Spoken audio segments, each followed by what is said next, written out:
token, right? Even if they don't need to, even if they have no dice to change or whatever, they still have to spend their focus token. Yeah. So that, combined with something like Gunner, allows Rack to shoot, force the opponent to spend their focus token, and if he still misses, he can then shoot again, and they're tokenless.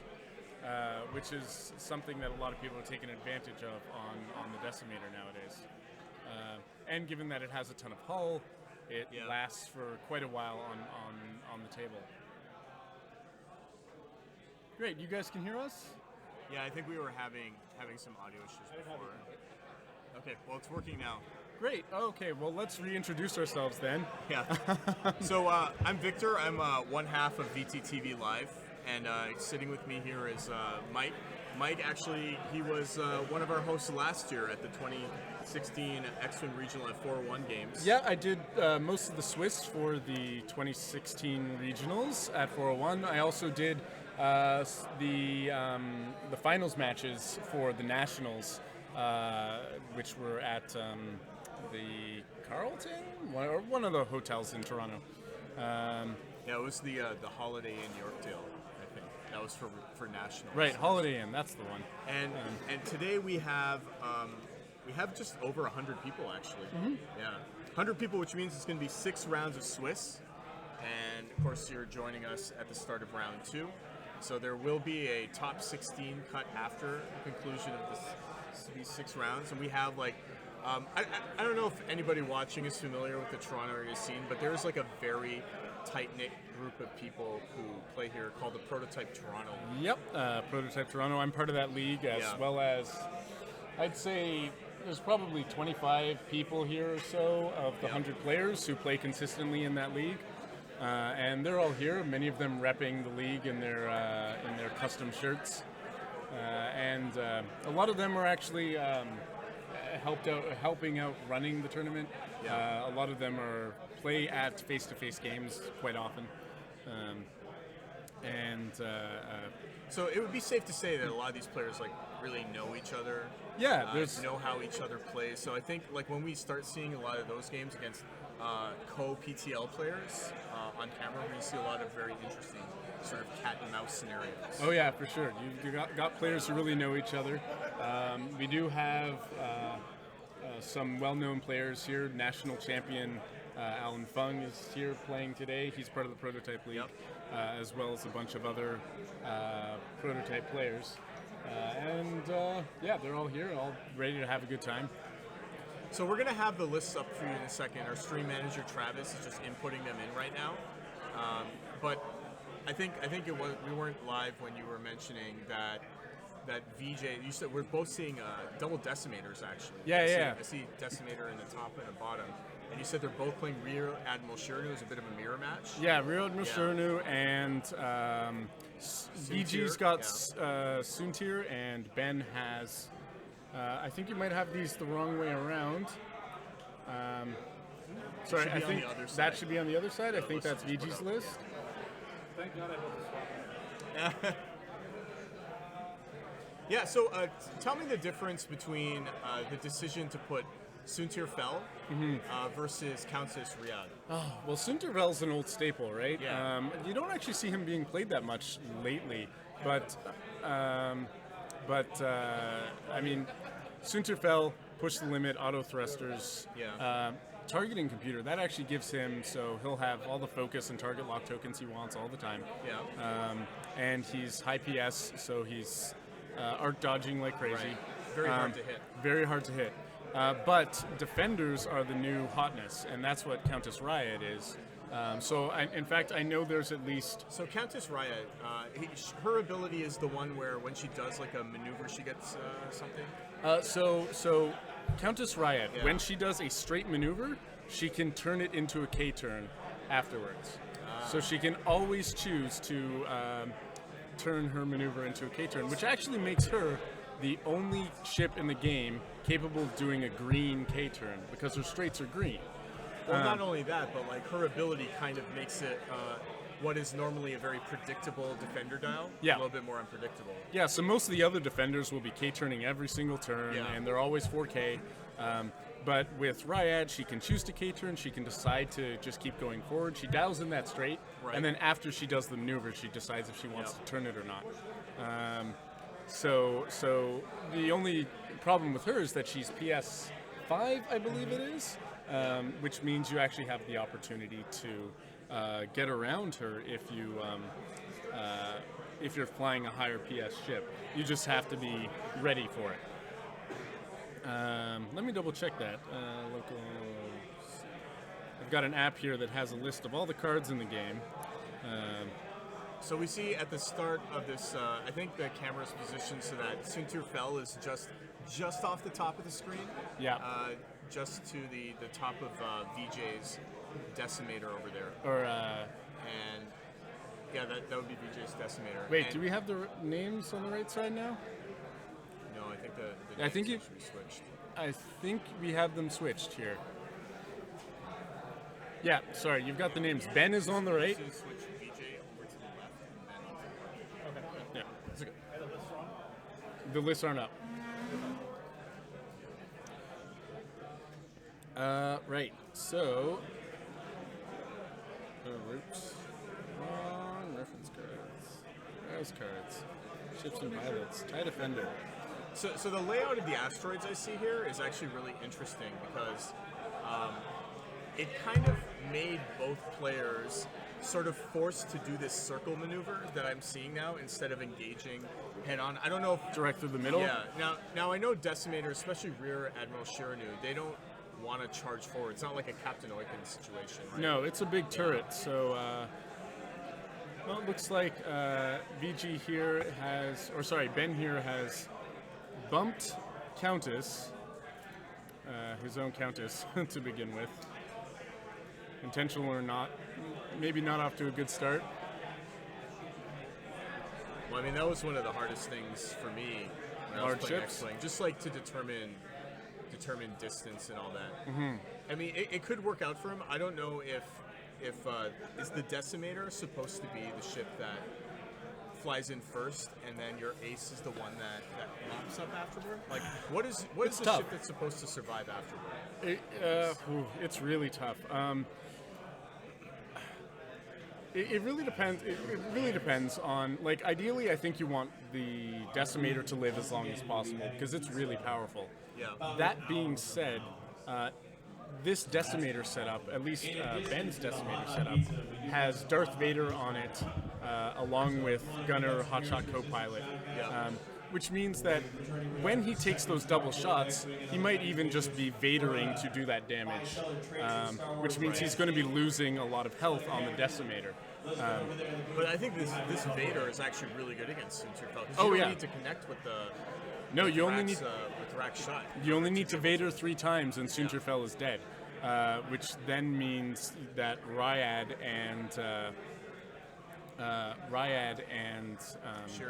Chirano can just clean up the other Decimator. And it looks like VG's list has Palpatine on it, but no Hotshot Co-Pilot or Darth Vader. So, yeah, the Palpatine will be good for helping keep Suntir alive against normal shots, but against Vader, nothing's going to help there for a single ace. And the Decimator itself has 0 agility, I believe. So Palpatine's not helping on defense there. It'll help on his attack, but that's about it. You're going to see a lot of crits in this game, given Chirano's ability and Palpatine.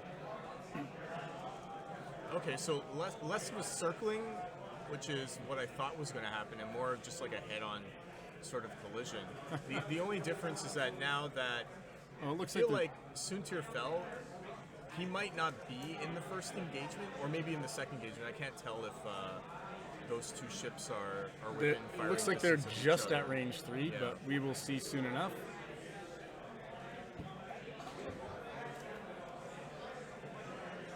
By the way, if you are on the screen, on the Twitch chat, feel free to ask us any questions. We'll see what we can answer.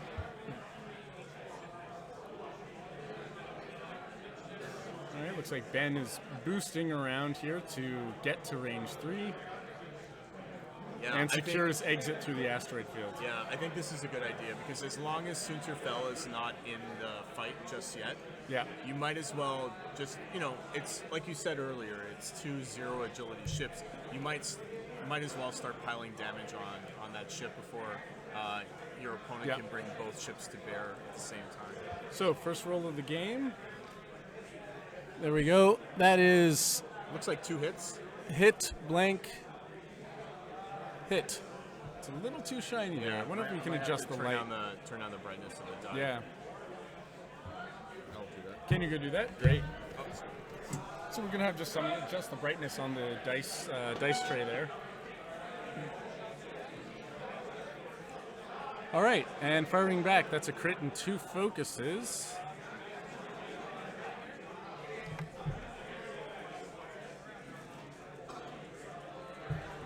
What's going on here? Oh. All right, so looks like MT Poe here is asking what the meta at this event is like. Hard to say. I've just been getting a small glimpse of the board, and it actually looks like things are pretty wide open. I haven't seen yet many triple defenders lists. We're good. Lower. I haven't seen yet many triple defenders lists. I haven't seen any, but I'm certain there must be one. I know there's at least one triple K-wing.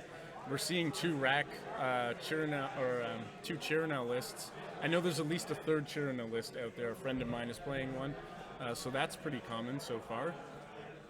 That's fine now? Yeah, I think the lighting is a little bit better.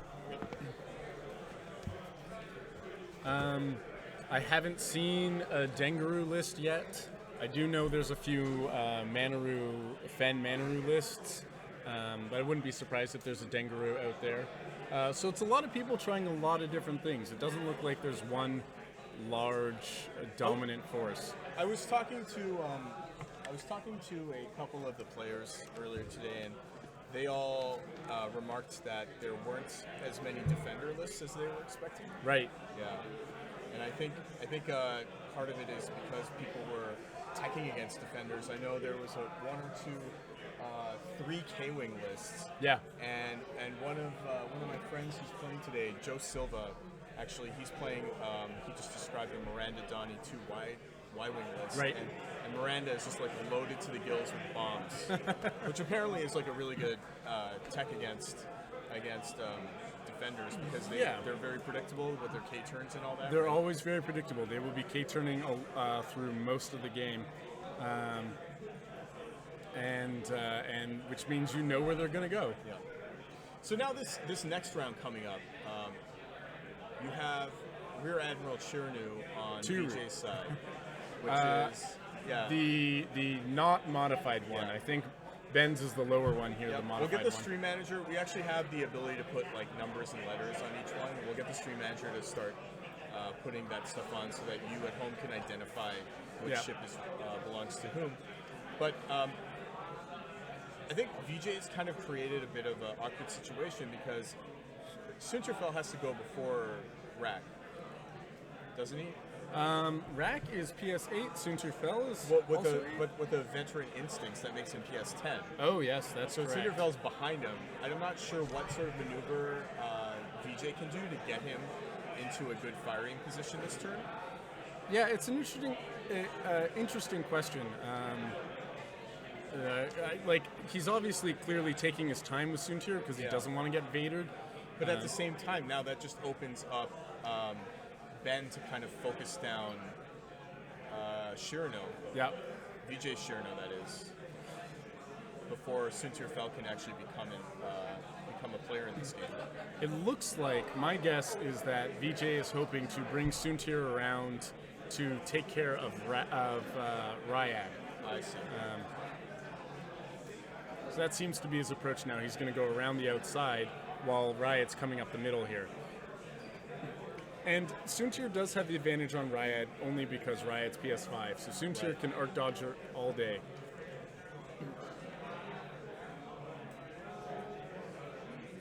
So people are wondering about engine upgrade on Rack and whether or not they think it's mandatory or worthwhile taking off to save points.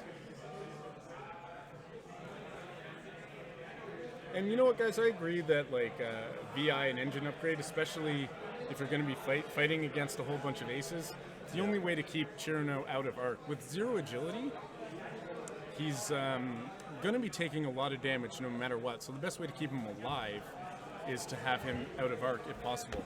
And as a turret, he doesn't care about arc, so why not just run? Looks like Ben's Chirno has hit the debris. That's okay. Rolls his die. It's a focus, no hit for no damage from the debris.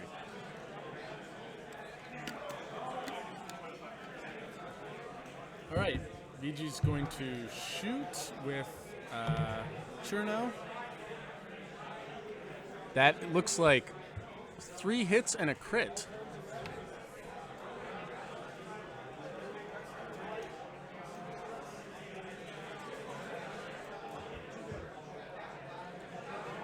So Ben's Chirno has taken a bunch of damage, lost some shields, direct hit, and a shaken pilot, it looks like.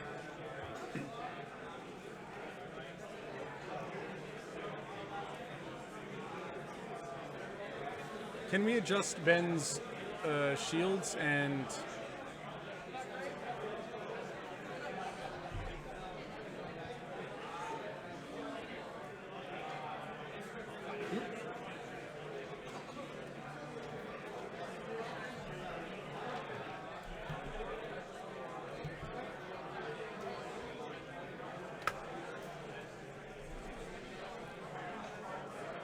Got a calendar pop up here. Can we close that? This thing. Just click anywhere.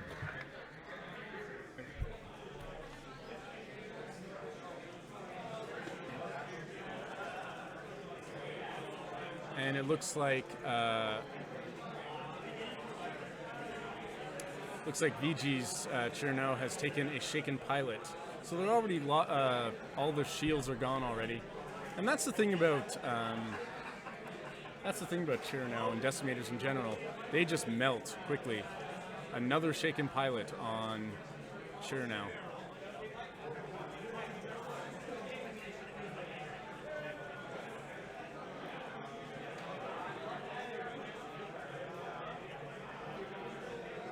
So it looks like both Chirnos have lost all their shields and 4 hull. That brings them down to 8 hull each.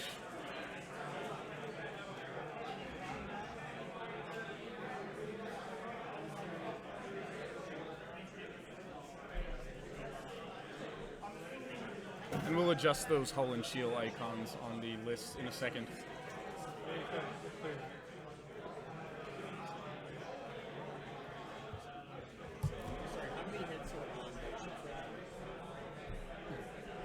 Oh, was it a weapons failure? Oh, you're right. Looks like a weapons failure. Thank you.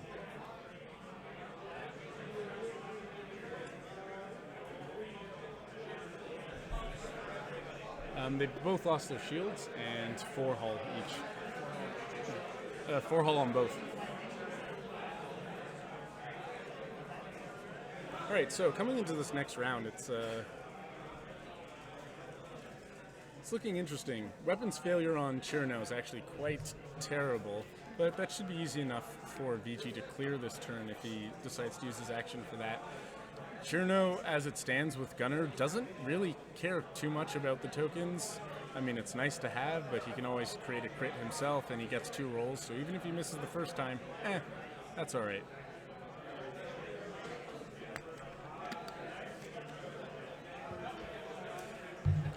So clearing that weapons failure will be actually quite important. Soontir's still really far out of the fight here, though, and I'm wondering what VG's going to do with his with Soontir. I'm imagining just a hard 3 where he turns into the asteroid field, or is he going to take his time and go all the way around? But isn't that just gonna make Soontir a little bit too late to the party. That's the thing, right? You don't want him too late to the party, or otherwise,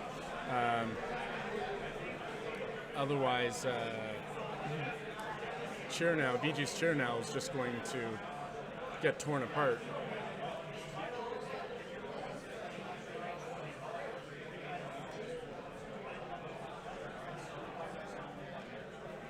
Should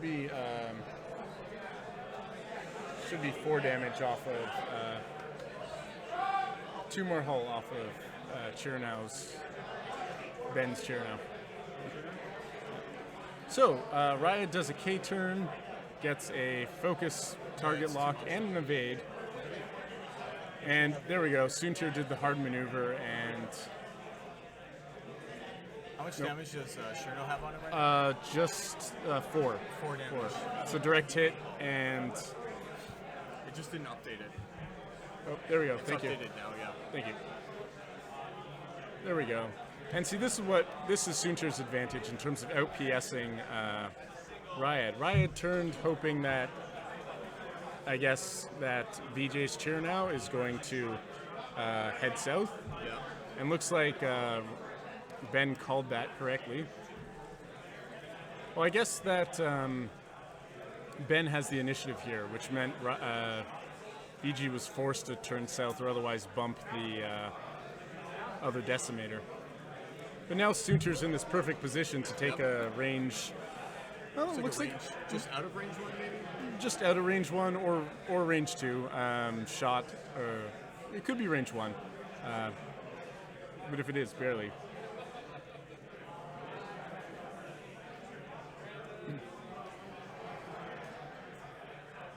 T-Bets94 here says that Ben's going to win the damage race, and VJ has to trade his Decimator for Ben's to have a nice shot at the win. And I totally agree. If Ben's Decimator doesn't go down before VJ's Decimator, then whenever Soontir decides to approach Ben's Decimator can just lay out with Vader and Copilot, Hotshot Copilot, to just lay damage into Soontir Fel.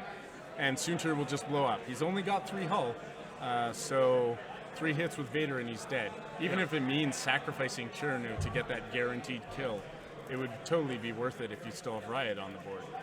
Might lose your MOV, but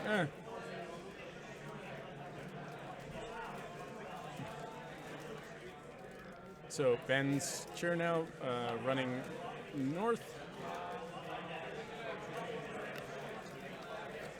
Well, now, see, it looks like Ben's ship is the one that's not going to be... This is Ben's. He'll have... anymore. Well, he can keep turning, like, I think the Decimator has a hard 2, so he can just keep slowly turning around. Right. So VG is shooting at Ryad. Range 2, it looks like. Yep. Seems pretty clearly, range 3. Just out of range 2 there. Yep. So let's see what we got on the attack roll here. We're just clearing some tokens off the board here. All right. You know what this reminds me of? 2015 Nationals. I don't think I was at that one. The final round was between Spencer McClung, who was the eventual winner of that tournament. He's here today as well. He's like a very good player. He's had a lot of consistent finishes in a lot of the Toronto area. Sorry, who's rolling at who here? Oh, okay. Yeah. Looks like the weapons failure, that's a hit focus, maybe? Riot rolled an evade and took another crit. Major hull breach. On Sheer now.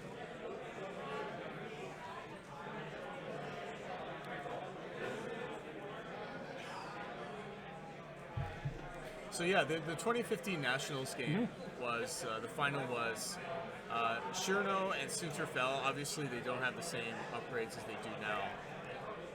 There's been a lot of changes in the game since then. Right. But the other one was actually, Spencer was running Shirno with 3 tie advance with accuracy corrector, I think it was called. Right. Okay. Yeah, the one that gives you 2 damage automatically. Right. 2 hits yeah. automatically. Yeah. That's 2 more hits on Cheer now, so he's on VJ's Cheer now, so he's down to 6 hull. And I think Ben's Cherno took 1 more, so. Oh, that's 2 hits and 2 focuses. It's focusing for 4 hits. On Ryad here. This must be Soontir's shot.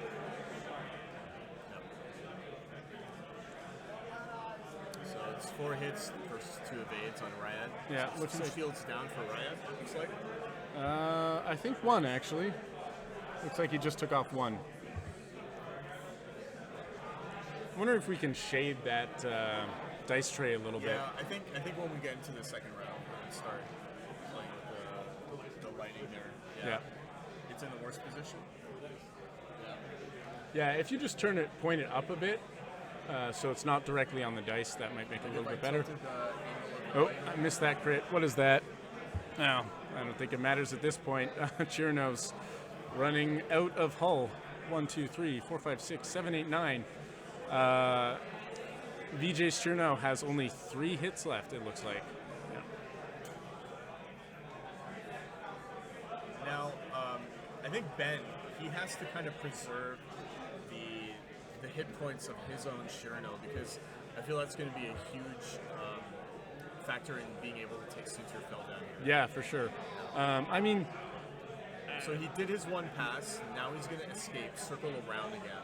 yeah. Hopefully Ryad can survive long enough to not go down here, and then that will keep Soontir Fell distracted enough so that when Shirno comes back in, perhaps Yeah, there'll and still be enough hull left on the Vader ship to do the final 2 points. if I were VJ here, I think I would have gone after Chirno first with Soontir. Let him make the choice between Vadering Soontir and shooting my rack. Because if you're left with Soontir and Ryad, I think Soontir can win that fight. Yes. It might take a while, but Soontir can arc-dodge Ryad, I think, fairly consistently. But Soontir versus Rack, I'd be worried about Soontir's capabilities there. He'd be out-PS'd for 1. Yeah. And the double shots with Gunner and Vader for getting that damage through just in case, or just laying out criticals, because remember, Vader causes critical damage. Right. So you may only need 2 Vader activations if one of them's lucky enough to be a direct hit. Yeah, you only need twice, right? And you could do that in 1 turn. Yeah. Now it's been a while, but can you Vader a gunner shot that misses? And can you still gunner? Yeah, after because that? Vader is not a shot. Vader is just a thing you do after you take a shot. But it doesn't count as a hit for purposes of gunner trick. No, it doesn't. It's not a shot, doesn't count as a hit, so you still get to do it again. So that's the combination of Vader and Gunner lets you Vader twice in the same turn. Right. If you miss the first shot.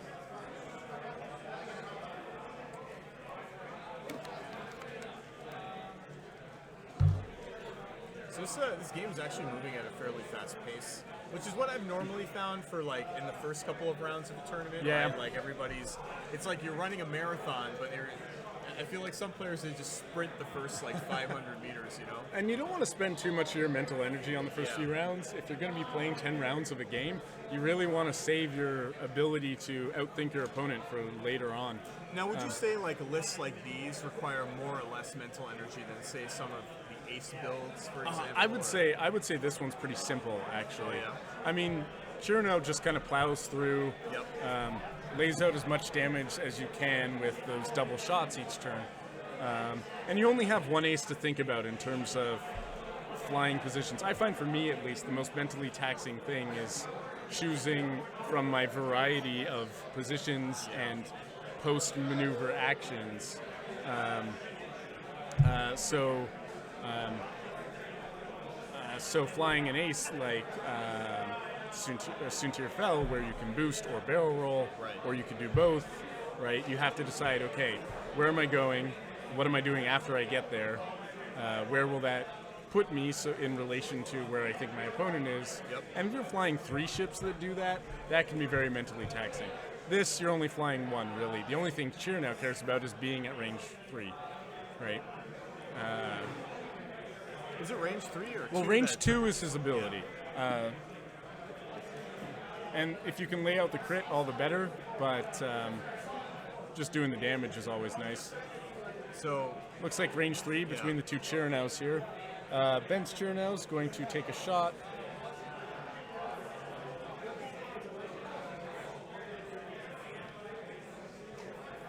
That's hit, blank, and a hit. And it looks like a blank, which was pulp to an evade.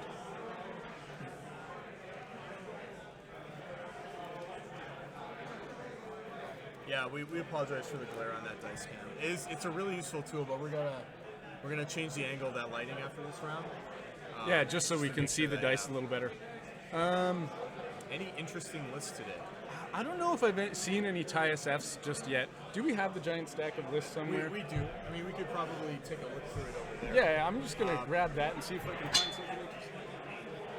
So, co-host Mike has gone off to go get some of the lists. We're going to try to see if we can find anything interesting for you guys. But in the meantime, looks like it's an attack from VJ at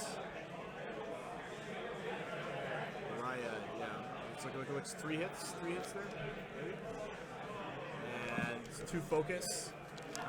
Plus the evade token. Looks like Raya just completely dodged VJ's Shirano shot.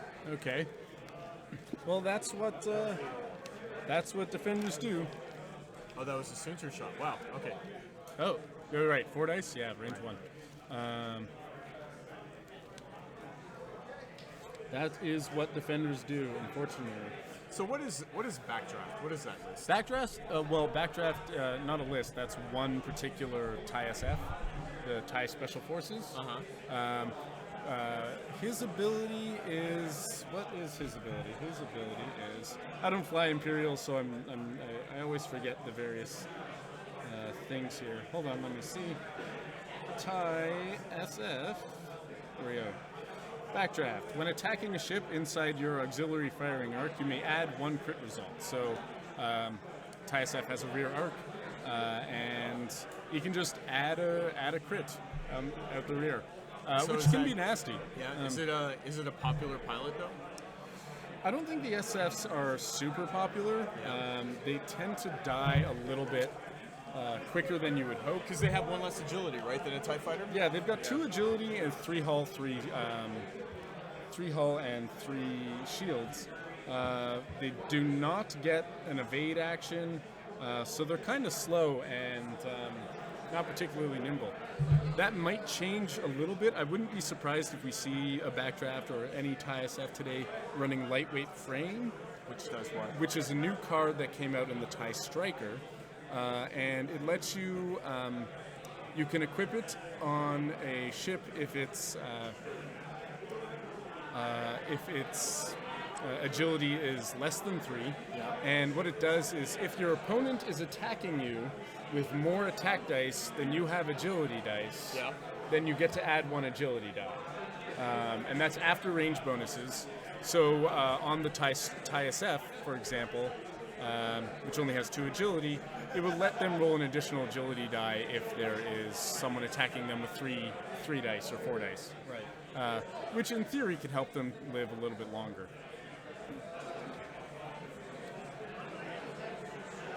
So it dials again. Dials And- down. I imagine, Yeah. so This looks like a 3K here, I think. would not be surprised. What do you know? Riot is K-turning. Huzzah!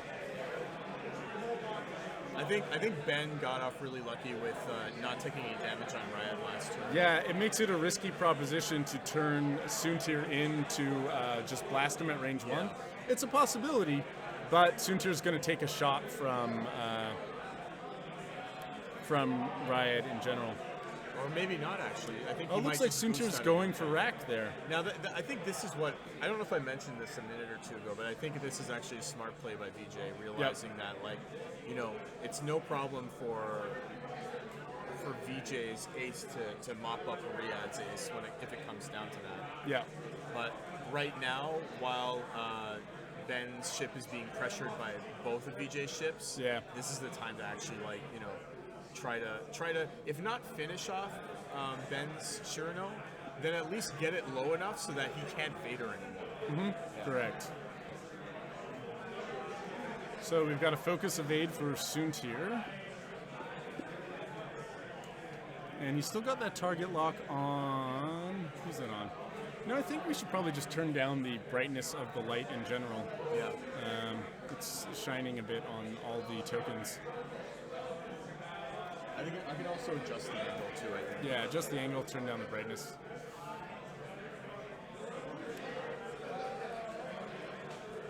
So this is interesting. It looks like... I don't know if Riot has that shot on Suntir at range 3. Maybe she does, maybe not. But VJ's Rack is out of the woods when it comes to Riot here. Riot's not getting that shot.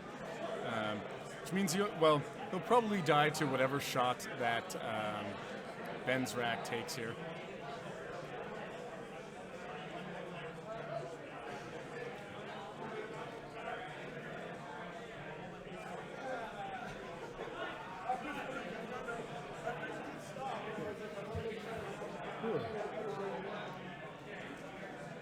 Yeah, I wonder if that boost was enough to take him out of firing range against VJ's ship.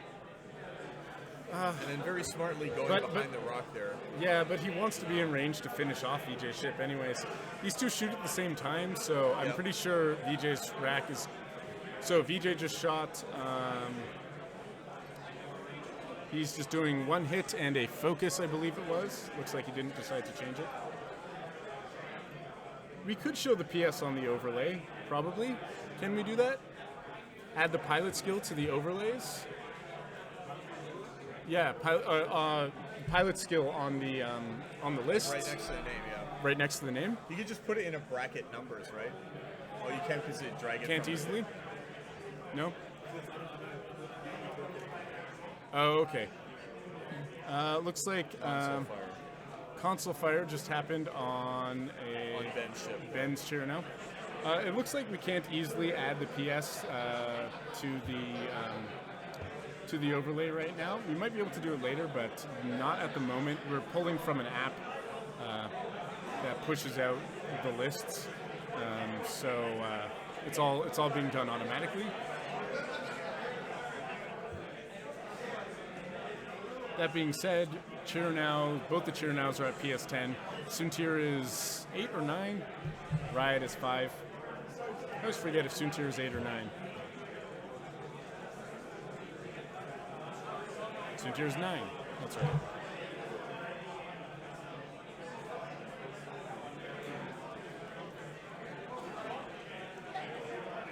So who's shooting here? Looks like Suntir fell, just took a shot from...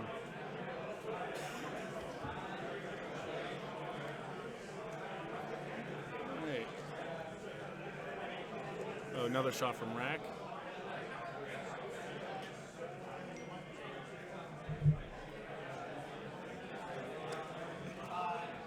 And there it is. BJ's Rack has been removed from the game. And I think that's A lot more crits, because that's what happens. Structural damage, stunned pilot. Yep. That's the one thing about those high hull ships, the Decimator and the Ghost, is they just pile on the crits, which can really hamper the effectiveness of the ship. Right? Having that weapons failure early in the game means that the first chair now was running with only 2 dice to attack, and he never tried to get rid of it.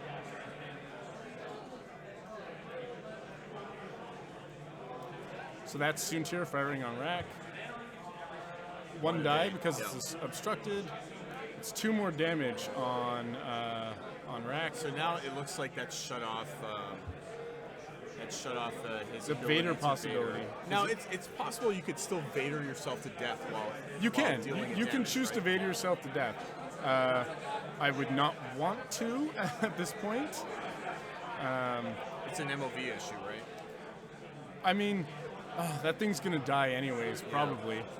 So this is Ryad shooting Soontir. Yeah, it looks like 3 hits. There's 2 focus there. Yeah. But that looks like a smattering of 4 evades of there, evades. yeah. 4 evades. Didn't even need his token. Yeah. Rack still shoots first, so Rack could always Vader Soontir next turn if he really wanted to just lose his ship. He's gonna lose it anyways. That's the thing, right? Yeah, so I think you should try to see if you can land a decent critical on Yeah. Soontir. So Maybe that's- hamper his options a bit. And I mean, Rack shoots first, right? Yep. So that's what I would do. Move Rack. Soontir's gonna follow. Try to get that shot. Take your first shot. If you miss, take the second shot and then Vader. Yep. And because if you don't kill Soontir, Soontir shoots and Rack is dead anyways. The Yep. chances of Rack only doing 1 damage, or sorry, Soontir only doing 1 damage are so slim at this point. Because it's most likely going to be a range 1 shot. Well, no, sorry, there is engine upgrade. Whoop. Sorry.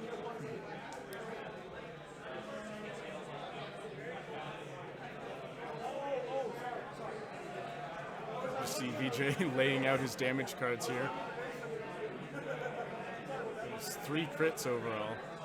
He actually got down to 13 damage, it looks like. All right, 5 forward. Trying to cover all the angles, I'm guessing. Defenders maybe gonna barrel roll, I think, or just push the limit, right? I would just don't push need to. focus target lock here because Soontir's going to chase after Rack, which means he's going to be in Ryad's arc here. Yeah, see? And there's no easy way at this point Yeah. for Soontir to get out of Ryad's arc. Because even boosting would be a bad idea because then Soontir might not have Rack in arc. Right. Especially with the engine upgrade. Yeah. In fact, if I were Soontir, I might consider barrel rolling towards the right here. Yeah. If only because Rack is moving forward. To get a range 1 shot, or get a Just better to make choice sure that I choice anymore? have Rack and arc. So it looks like a 3 bank from Rack. And then what would you do here? Target lock, I guess. Oh, you know what? Rack's not going anywhere with his boost. Because of that rocks in his way. Yeah, he wouldn't have been able to, I think, dodge. Would he have been able to dodge the arc? I think with a boost, yeah, probably. Well, if he had gone straight and Yeah. then boosted, he'd at least be behind the rock. Maybe not dodging the arc, though. Yeah. So this is. He's trying to turn down. I think he successfully turned down one of his crits. Right. Forget which one it was. Still got that direct hit on him, and he's just down to 2 hull. So here's the rack shot on Soontir, just out of range 1, maybe, or maybe it's in. No, that looks Looks like like they're range touching. 2. Okay. Well, we'll see how many dice. But Oh yeah, it's gonna be an auto if the thruster PS0 shot, crit yeah. landed on. Okay. So it turns one of those to crit, right? Like the. If he Sheriff's wants, he Dog. doesn't have to, I but see. he's going for the miss, I think, right? Yeah. And so. And he PJ forced, with Hotshot Copilot, he forced Soontir to spend one of his focus tokens. Now he's shooting a second shot, which is there you go. There's the crit, hit, crit. It looks like. Whoop. And he did drop.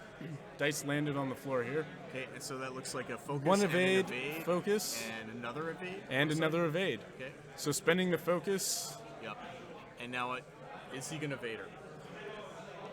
That's a good question. I think he's thinking about it. I would totally Scratching Vader his chin here. because Soontir gets the shot here. Yeah. Yep, there we go. Does the Vader. So Ben suicides his cheer now to give Soontir a. Oh, didn't see that. Blinded pilot kind of looks.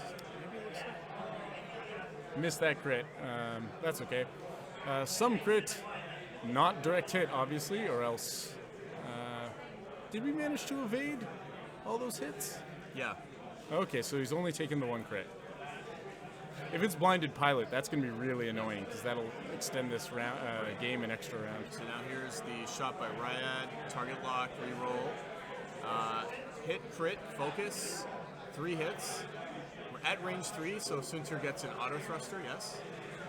Oh no, that's it. 2 blanks, 3 blanks. Well, even with the auto thrusters, that takes 2 hits, Right. and game over. Okay, so that was. I think that was just an early mistake by VJ where he didn't engage with the Sunter. So tough. I think. Trying to protect it a little bit too much, I think. I think the key to a rack, defeating a rack list, is to kill rack as fast as possible. Yeah. That means bringing all guns to bear on rack. And not having Suntir in the fight early on meant that it was going to be a hard fight. Rack, I think, Rack alone could probably beat Ryad. Right. What with the token stripping with Hotshot Copilot and the double shots, it's doable. But Suntir fell alone. Sorry, where was I going with this? Sorry, Rack alone could beat Ryad. Suntir fell alone could beat Ryad, Right. I think.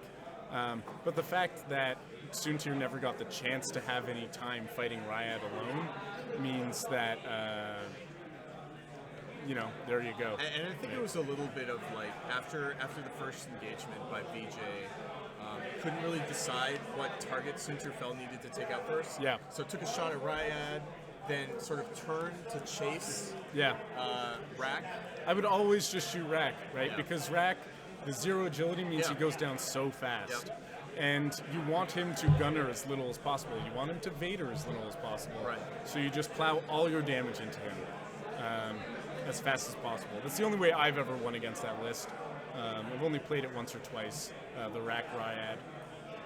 So now going into the later rounds, do you think we'll see more of Ben, like maybe in the top tables? Do you think it's kind of a list that would be able to compete with a lot of the other stuff I see, especially like, for example, how good is a Decimator against a Ghost?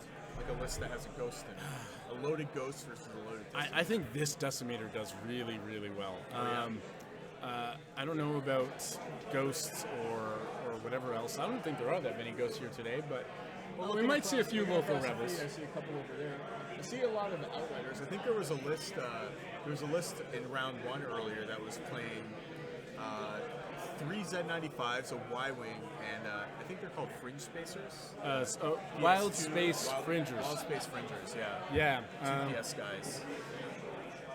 So, I mean, that's quite a change from what I remember. The only YT-2400s that anybody ever played were the just Dash Rendar everywhere, right? Well, the thing is, you can actually manage to fit the Fringer with like a Falcon or something. Like if you really want to do a double pancake list. Right. I've got a Ray Fringer list, which I think works pretty well. You can run him as a really good blocker. Throw Mangler Cannon on him instead of HLC, and you close up the donut hole, and then you don't need to worry about people getting inside it. So you can run the low PS one fairly well.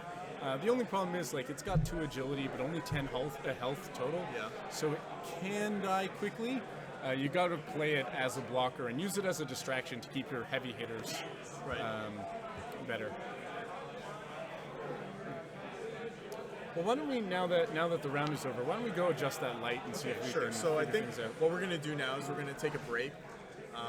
We'll be back round 3, which will probably start in about half an hour. So Yeah, now so is this round, 1 this game PM. ended early. This round still has 23 minutes left in it for the rest of the players.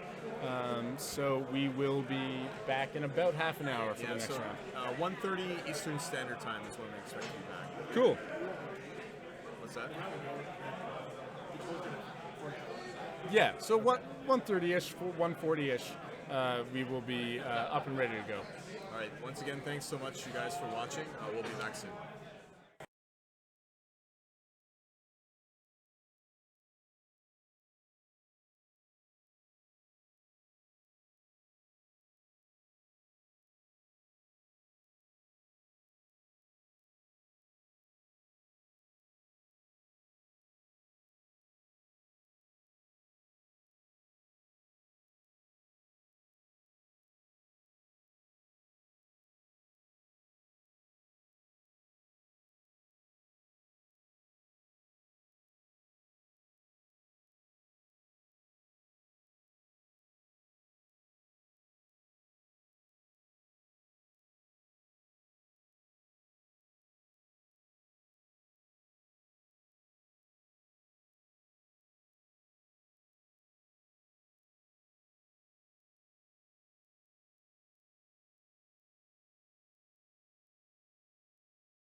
Did you make the thing disappear?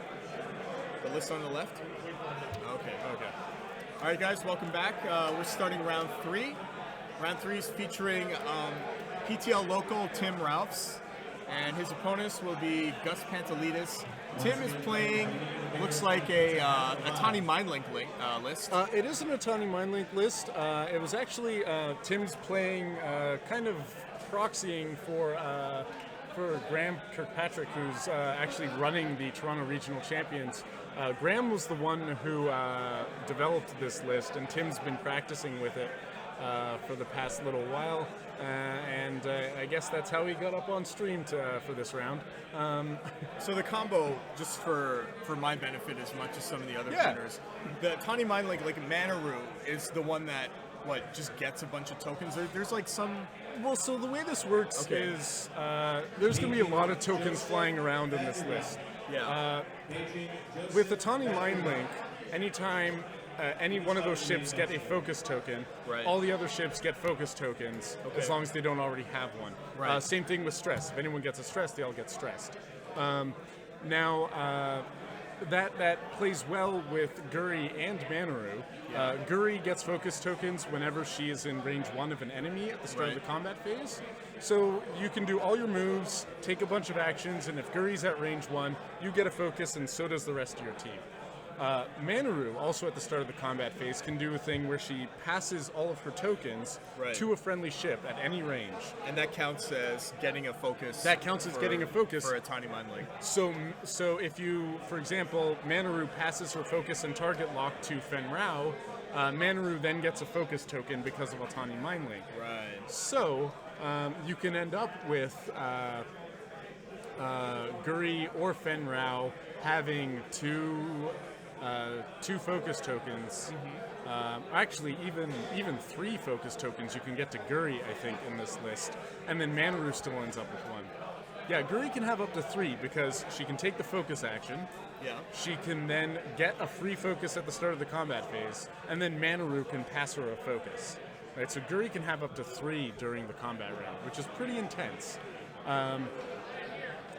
So also on this list, we've got Fen Rao with auto thrusters, Conquer Dawn Protector. It's a very standard list. Guri has Collision Detector because why not? It's 0 points, and that lets you barrel roll or boost onto debris. Right. It also lets you ignore the critical results on dice after hitting debris or any obstacles, which means you basically ignore Debris clouds. Yeah. You still take the stress from them, I believe, though. So on the other end, looking at Gus's list, I see Arvel Crinit, which I have never seen. Oh my God! in a list before, which is amazing. Like Arvel, he's the guy that flew into the Star Destroyer at the end of Return of the Jedi. He's the one who can attack when he is touching an enemy ship, because he crashes into enemy ships and blows them up, which is actually really fun with proton rockets because you don't just need range 1. You can be right up in their face and proton rocket them. What is the PS of Arvel right now? Arvel is 5 or 6, I think. I will double check that. So the plan, I think, with an Arvel list is to, just fly in the path of an oncoming, usually large ship, right? Yeah. Have them bump into you, and then you just proton rocket them. Yeah, exactly. Yeah. Which will be really interesting to see who he is and isn't blocking. And so you combo that with, say, for example, Chopper, right? So you see here, Chopper's got a ion cannon turret on the Ghost here. Yep. So so the combo, I guess, is to set him up with the ion cannon, and then you just run into him with Arvel. He can't fire on Arvel, but Arvel gets his proton rocket shot. Exactly. Now, what is Chopper's pilot ability? That is the VCX. There we go. I haven't seen anyone play Chopper in a while either. I remember Chopper being a little bit more popular. Oh. Yes, please use the dice tray. Thank you. Oh, sorry, I'm going to go just give them a few pointers. Now, Chopper's ability actually lets Chopper give stress to people he's touching at the start of the combat phase. Yep. So it looks like, and I think Zeb's ability is also something about touching ships. So that's a whole bunch of people just bashing into it. Okay, so it's a melee list, basically. It's just, just a bunch of ships like doing close range damage to each other. So this is actually quite a treat. Like I'm really interested in seeing that kind of list. Alex, we're gonna get that for you. I think the first couple of rounds, what we try to do is we try to put lists that either are interesting or if people specifically request to be on stream. In the case of Tim wanted to be on stream for round 3. We're fortunate enough that his opponent is also playing a very interesting list. As far as match record, they were on table 8, which leads me to believe that they did win their first round. So their first and second round, because otherwise it would probably be at like table 23 or 24. We have a little over 100 people, so there's up to 50 tables here. So we are indeed watching 2 players who did win their first 2 rounds. Man, this is really good.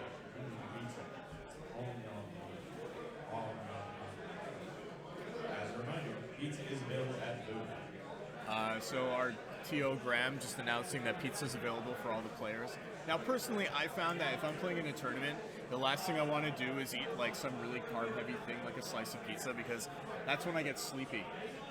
And that's when I start making bad decisions when it comes to flying my ships.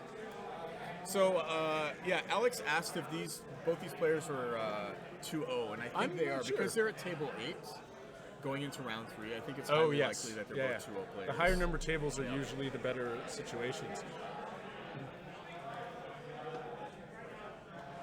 Okay, so we're already underway, and it looks like Manaru's just doing like typical. Well, actually, I don't know. Are they underway? I don't know. Oh yeah, it must be. Okay. Yeah. So, there we go. Where's Zeb? I mean, Zeb is currently docked on the attack shuttle. Right. Okay. So that's not coming out just yet. Now, with the attack shuttle docked on the ship, when the shuttle's docked on the ship, you get a second cannon attack or a turret attack at the end of the combat phase when it's on the Ghost. Using the Phantom's. So the Phantom gives, when the Phantom's docked, there's 2 benefits. One, you can shoot out your rear arc. Right. Second, you can fire twice with the turret. So I think what's going to be happening here is Chopper's going to be laying out a ton of ion tokens. He's got ion projectors, so anyone who bumps him takes ion tokens. He's got the ion cannon turret, so he's going to be firing them into everybody. Whether or not that's going to slow down this list, Fen, Guri, is going to be a good question.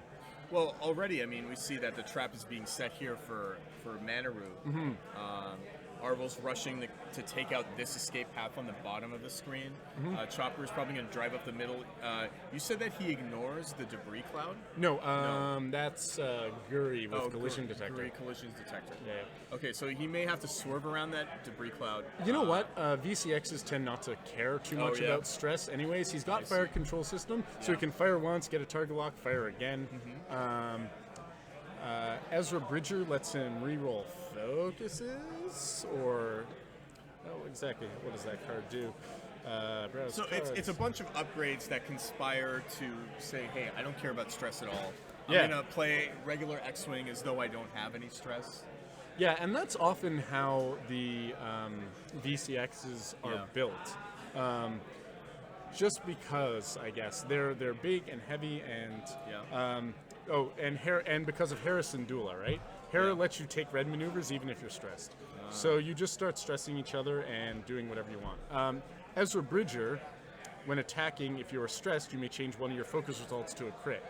Right? So he'll be getting free target locks. He gets to change his focus anyways. And he can do red maneuvers anyways. This Chopper build just doesn't give a shit about stress. And then we see that indicated by him just driving over the top of that. Over the debris fields, Manaru turning in. Now, because Chopper and Arvel, they both went before Manaru? I guess yes. Because Manaru's PS4. That means PS4, Chopper. Oh, actually, no. That's. Wait, why did Arvel go first? Does he have like a. Adaptability? He would have like advanced scopes or anything like that? Nope. Enhanced scopes. Why did they move him first? I don't know, we'll find that out. Yeah. That's a good question. 'Cause I feel like Arvel should have moved second. Or is that where he was from the previous round? I think actually that's just where he was from the previous round. He's just been running forward. All right, Guri's banking in towards the VCX, towards Chopper.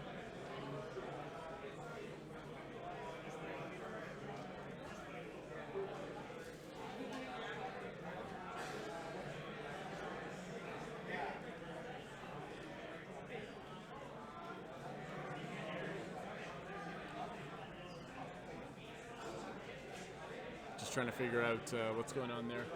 But it looks like it's probably not an issue. Anyways, carrying on. Guri's taking a target lock on Chopper as well. So it looks like Tim's just going to plow into Chopper and try and destroy that VCX. Yeah, that's right. It just hadn't moved. It had just moved 5 straight on the previous round. So another 5 straight from. Oh, this is the start of the next turn. I think. Just like misremembering. Another 5 straight from Arvel is just going straight for Manaru. That's going to be a proton rocket shot very early on. Focus evade. And so that's how you tend to deal with Atani links, is try and destroy Manaru as fast as possible. Manaru's usually the one slow playing, taking the focus actions, so that the other ships can spend their actions on other things. If you take out Manaru, you lose that ability. That said, in this list, Guri gets free focus actions as well, or focus tokens. So but Guri's not going to get that focus until maybe the next turn. Next turn, maybe, does, not like this turn. Yeah, a 3 move here. And again, we kind of see what maybe we were hoping to see with, yes? Sorry, just so you didn't quite see that there, but Manaru decided to pass her focus target lock over to Fenrau. So now he's got 2 focuses, and Fenrau has the target lock. And it's a range 3 shot, looks like Fenrau has on Yep. Chopper, and I don't think it's obstructed. No, it looks unobstructed to me. So that is a focus and a hit. And a hit. So he spends his focus token, 3 hits on Chopper to begin with. And so here's the range 3 defense, 1 die, blank. And that's how it goes.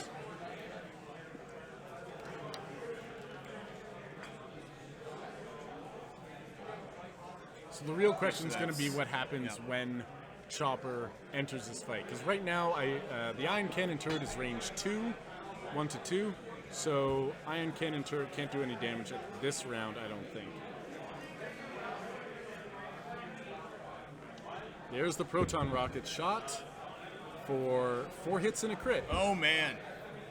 It looks like 1 focus. Yeah, 1 hit, 1 focus. 1 evade there. So 4 damage on Manaru. So that's all her shields down. Yeah, Manaru's shields go down. That's what. Jeez. Sorry? The rockets are gone. Yep. Yes. So Guri has a range 3 shot on Chopper as well. So Chopper's not going to get to use the ion cannon. Ooh, nasty. Blanks and a focus. This is a target lock reroll? Well, he used the target lock, Okay. and then used his focus for 2 hits. Range 3 defense here. 1 die, 1 evade. So Chopper, I believe, has taken 3 hits so far now. He took 2 with from Fen. with Fenrau, and then 1 more. So now he's at 3 shields remaining, I think. Yeah. So now Chopper's going to get a chance to fire back with 4, is it? Yeah. 4 dice out the front. Yeah, and I think the best idea here is just to focus down Manaru. Right? Yeah, Just like Manaru is definitely what I would do. Looks like, yeah. And that's looks like And what I they're don't think she doing. has any more focus anymore. So 4 dice attack on Manaru. Right. And Add a immediately target gets a lock, target yes. lock. With the fire control system, or Well, you get it after the attack. right. So this is just a shortcut here. So it looked like 3 hits there and 2 evades. 2 evades. Okay, so That's 1 crit critical on. and Nope, too can't bad see it. Yeah, the last too bad. Oh well. We're gonna have to work on a system. Like maybe if we dropped it into the dice tray, but I don't know if it would. Well, we might actually be able to read it in the dice tray there. Yeah. All we need to read is the title. Sorry? Yeah. So we'll ask them to do that from now on. See if that works out a little bit better for you guys.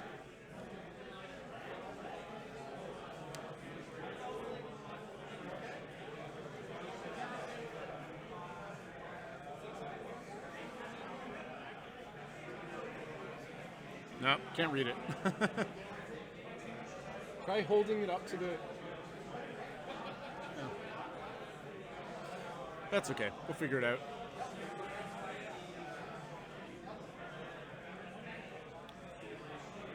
The only thing I could suggest is holding it up to the dice tray camera.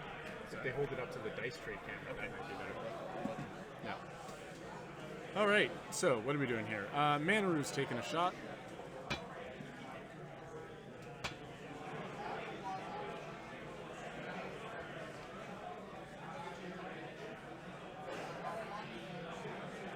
Two evades for...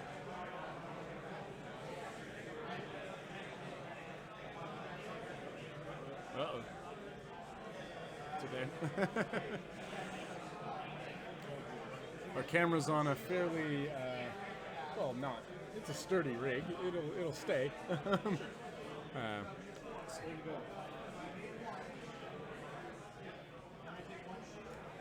But people walking by could totally cause it to shift a little. How many viewers do we have on the stream right now? Between YouTube and Twitch, 90, wow. A reminder to players, please check your match list to confirm your MOV and points are correct. It is your responsibility to ensure that your MOV and points stay correct throughout the tournament. So for those of you watching, just out of curiosity, where are you all from? I'm curious to see what kind of audience we have today. Dial's going down.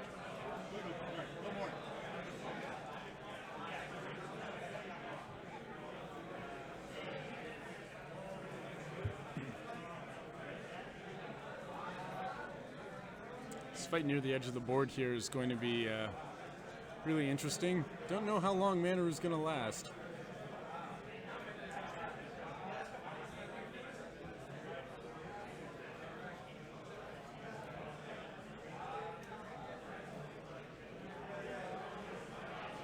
Oh, we've got someone from England watching.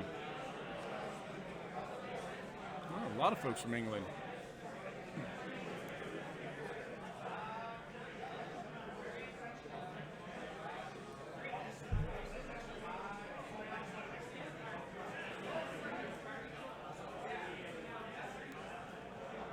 And while you're at it, guys, for those of you in the stream, feel free to add your comments, predictions, any thoughts on the match as it happens. Obviously, we'll be giving you our thoughts, but happy to hear what you guys have to think. Looks like Chopper's turning away from Manaru there and just aiming for Guri and Fen, aiming to block.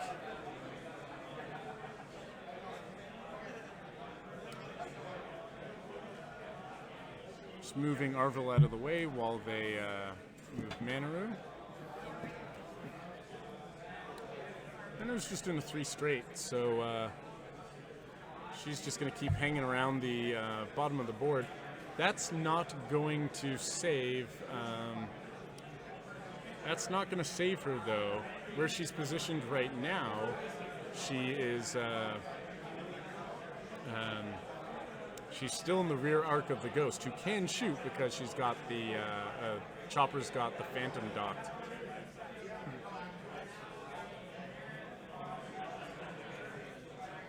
Yeah, the A-Wing has already used the proton rockets at Pestis. Yep. So I'm not sure what he was showing me there. They're using Black's. Okay. Black using market slicer tool? Black market slicer tools to cause a damage to A ship with a stress on it? to Arvel. Yeah.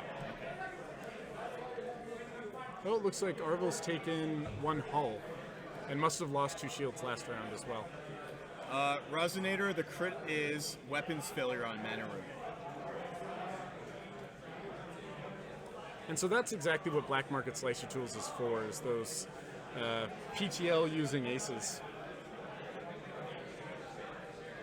Yeah, it seems like there's been a lot of tools released lately to kind of sort of deal with that. Well, Because I know palp bases was like a huge thing for a long time. Well, it's stress it's stress in general. It's Yeah. it's PTL aces for one, which are very popular, Yeah. as well as stress lists like anything that takes Zuckus. Oh, that's right. BMST goes under shields. Thank you for reminding me that. So actually, can we set that? Yeah. Can we set that up? Keep the 2 shields with the 1 hull? Yeah, great. Thank you. I mostly play Rebels, so I mostly play Armada, so that's why the quality of my commentary is as it is. it'll be nice to get the Yeah. later on once we get to the cut and once some players decide to drop out. Yeah, we have a we'll lot have of other players who will join us on the feed. a lot of really good players who are all interested in doing some casting. So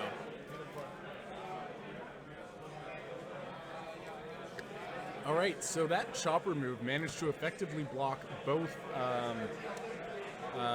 Guri and Fen. and now this is where the Tawny Mind Link, the downside is, because they all just got to stress off Fenrau landing on the thing. Yep. Yeah. Fen landed on the debris, so they all managed to get stress. So this Manor should have a stress on her too, right? Yes, Manaru should be getting a stress as well. Oh, it's going, I think.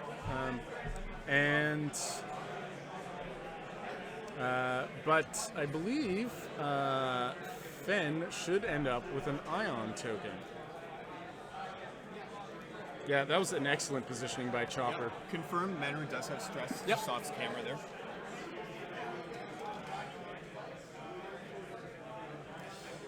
That being said, at the start of the combat phase, Guri takes a focus, Yep. And then everybody gets. and then focused. everyone gets focus anyways. So- And then Manaru passes the focus over to Guri. Manaru has a focus again. So the ion projector went off on Guri, but it missed on Fen. Is it a 50-50 chance with the ion projector? I think so. It's like just regular hits. Something Yeah. Like that? Yeah. That is a modification, I Yeah, think. I bet both of Tim's aces wish they were Arvel now. Yeah, it's a 50-50 chance on hit or crit. So Guri got one, which will be crummy for Guri, but great for Fen. What could actually happen this turn Yeah. is if Chopper wanted, Chopper could just do a stop Yeah. maneuver. Oh wait, does that thing have a stop? I thought the shuttle was the only one. No, that had you know stop. what? It doesn't have a stop. It has hard ones though. He could do a hard one, and which Yeah. would mean he wouldn't move at all. Yep. And then Guri would bump into Yeah. Chopper again and take another ion. Nope, can't read it. Yeah, that glare is too big. Ask them to. Did you Put ask him them? on the dice card. Did you ask them to throw it in the dice tray? We tried the dice tray. Just hold it up to the Hold dice. it up to the dice camera. Try that. Okay. Who did we hit then? It fits the dice tray. Do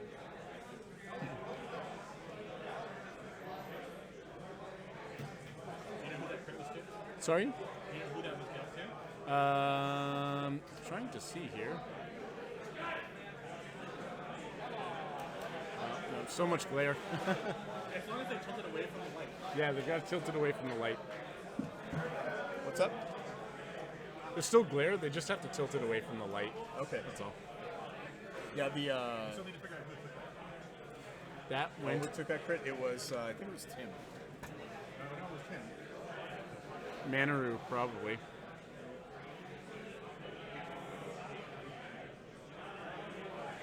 Not many shots happened that turn, unfortunately.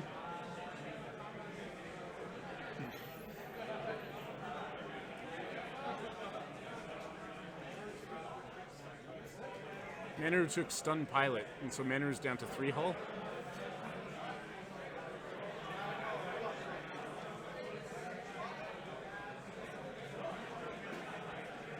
I have seen the list with Manaru, Fen, and a Shadowcaster of some sort, Asajj or Ventress, I think. I believe that's the Paratani list, the well-known list that everyone's been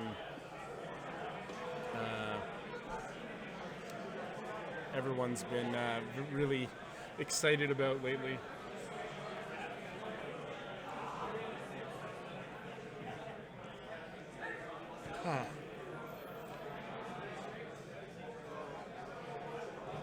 So what did Chopper dial in? Something that didn't cause him to move. I'm betting it was the hard one, which means he just does the debris again, gets the stress. Hard one means he would bump Guri, and so he just stays where he is. But the ion projector is when you hit a ship, or when No, they hit you? when they hit you. So Guri, though, on her move is going to hit Right. Chopper again. Because she's ioned already. And so that Exactly. could potentially be an ion lock, right? Yeah, she could just be ion locked for the next little while. Manaru, 3 bank. So Puts her still inside the arc of Chopper, I the think. chopper, the rear arc, right? Yeah, Manaru's not going to live too long. Now, do you think Arvel's going to try to give chase, or is it a better idea to, like, while Guri's pinned right now, to sort of try to finish her off? That's tough, right? Because that's the easy, like, that's the one where you know where she's going to be. Yeah, and actually, if you lock her forever, Yeah. Arvel can just come in, hit her, and remain locked forever as well. That's what it looks like. It And looks then like just Arvel's going to keep do shooting her Yeah. and keep shooting her until she dies. Eventually, you're going to get damage through her three agility. Fen will be able to escape though, and so you can't. I think Manaru does have a stress; it's just off the board. And Manaru does not have unhinged. Unhinged Astromech? Yeah, sorry, Manaru does have unhinged astromech. We just forgot to add that to the list. So she just performed the 3 maneuver there, Yeah, right? the 3 maneuver is green. So there's a 1 bank. Doesn't look like she gets any, or sorry, Arvel doesn't get anybody in arc. She might have. He might have Guri in arc, like the very back corner. Yeah. I think they're gonna have to check that once it comes to shoot.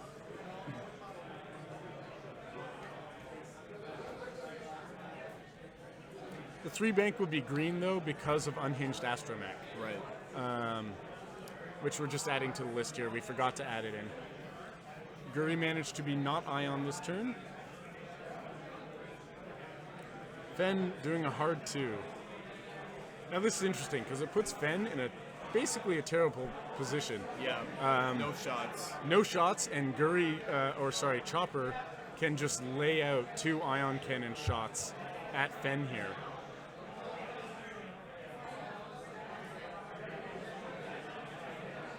It's a very untraditional list, but it's clearly causing it's clearly causing a lot of problems for I mean, Tim. this looks like an anti-ace list. I mean, just by the looks of it, right? Yeah. I mean, you know your PSs are lower than all your opponents, so you might as well just like fly right into their flight path and like let them get ions. And because Chopper is so huge, it's so easy to block. Especially with Hera, you can do all the turns, K-turns, whatever it is you need to do. All right, so start of combat, Guri gets focus. Everybody gets focus. Okay, so Guri has no shots, Fen has no shots. The only Shot for Tim is Manaru. yeah. Now, Manaru is going to move her tokens to Guri.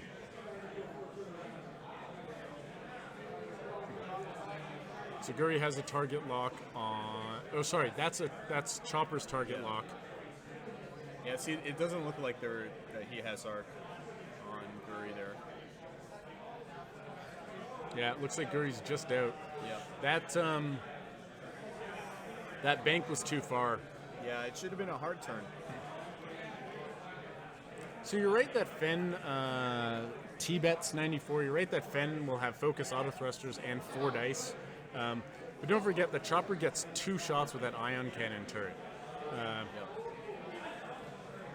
Now that looks like to me that Arvel did indeed have a. Oh, I guess they ruled that there was an arc there. Okay.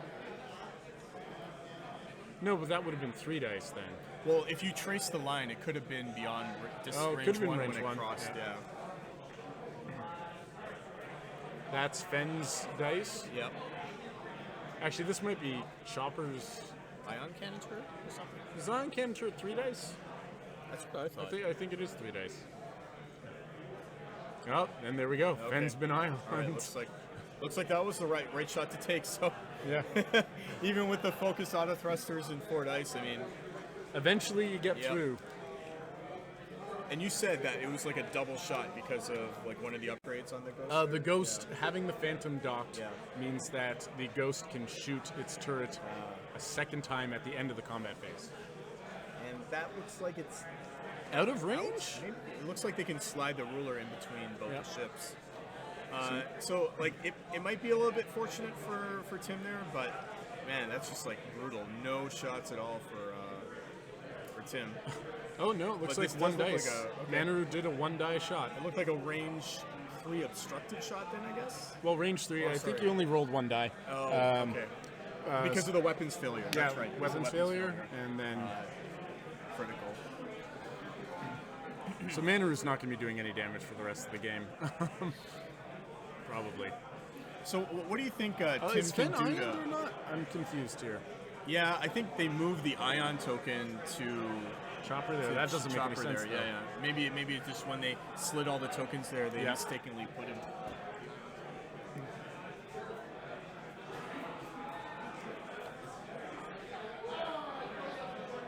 Fenn has taken 1 damage, Ion, so that Ion shot did go through. There we go. Yep, Ion token should be on Fenn. Did he forget to do a double tap? Chopper? No. Yeah, Chopper. It looks like he didn't do his double tap. Either that or he did and he missed and we just missed it. Yeah, I mean that just falls under the missed opportunities category, right? Like, Yeah.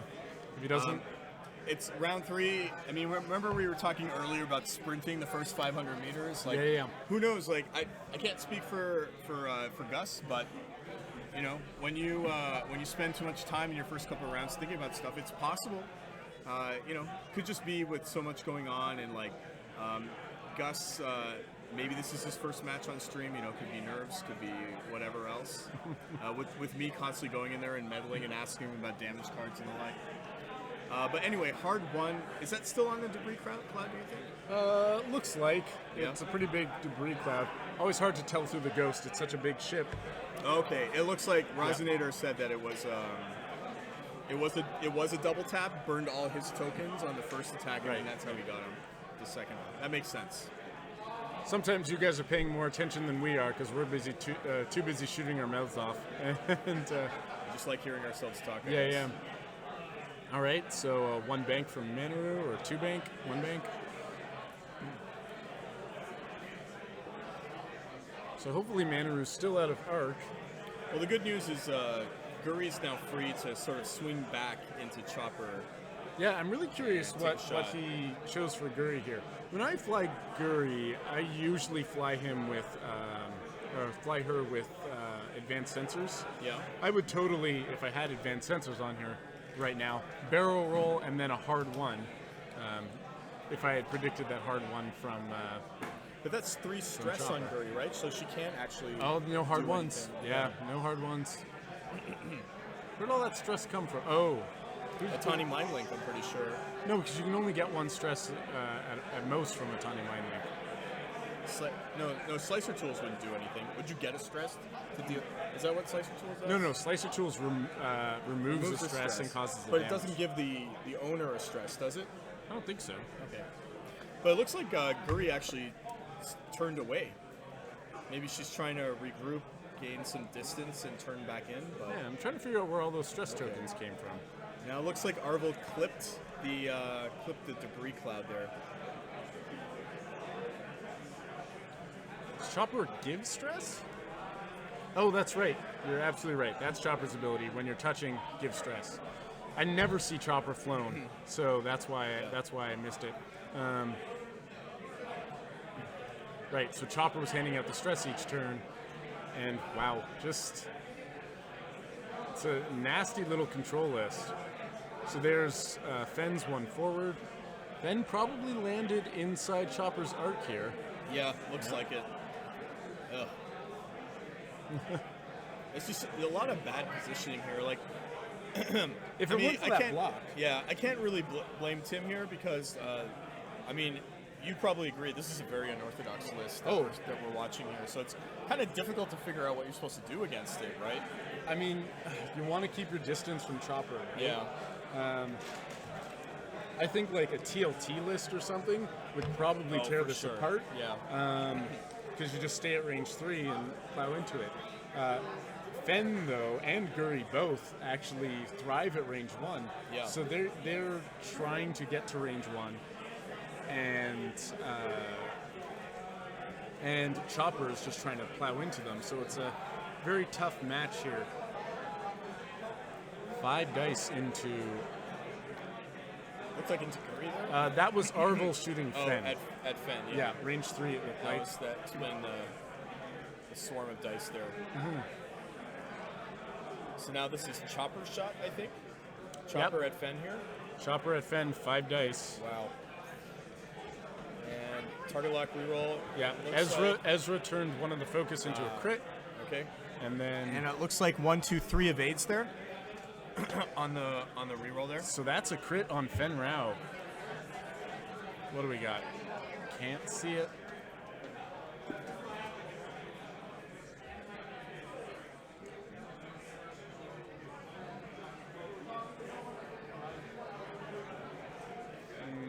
Can't read it that way. No, they've got to tilt it the other way.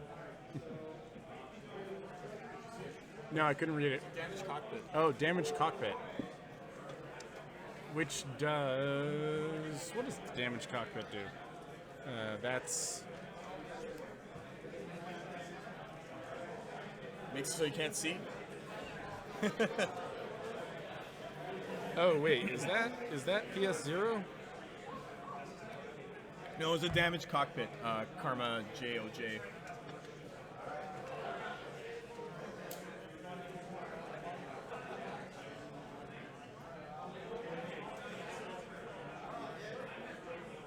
Yeah, PS0. Fen's now down to PS0. Oh, barf. Right, that's what I thought. Yep. Which is, oh boy, bad for Fen. Although, I mean, good in a way because he can't be blocked by Chopper now. Right. That being said, Chopper can then plow into him and still hand out the stress. And here's the thing about Fen. Yeah. He thrives on being PS9 and arc dodging. Uh-huh.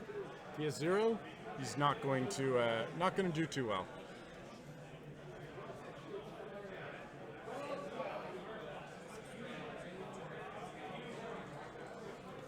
All that stress Guri's taken means she's going to have a hard time turning around here. She's going to take like a few turns to clear off all that stress, and none of her hard turns are green. Meanwhile, Fen looks like to be ioned again. Yep.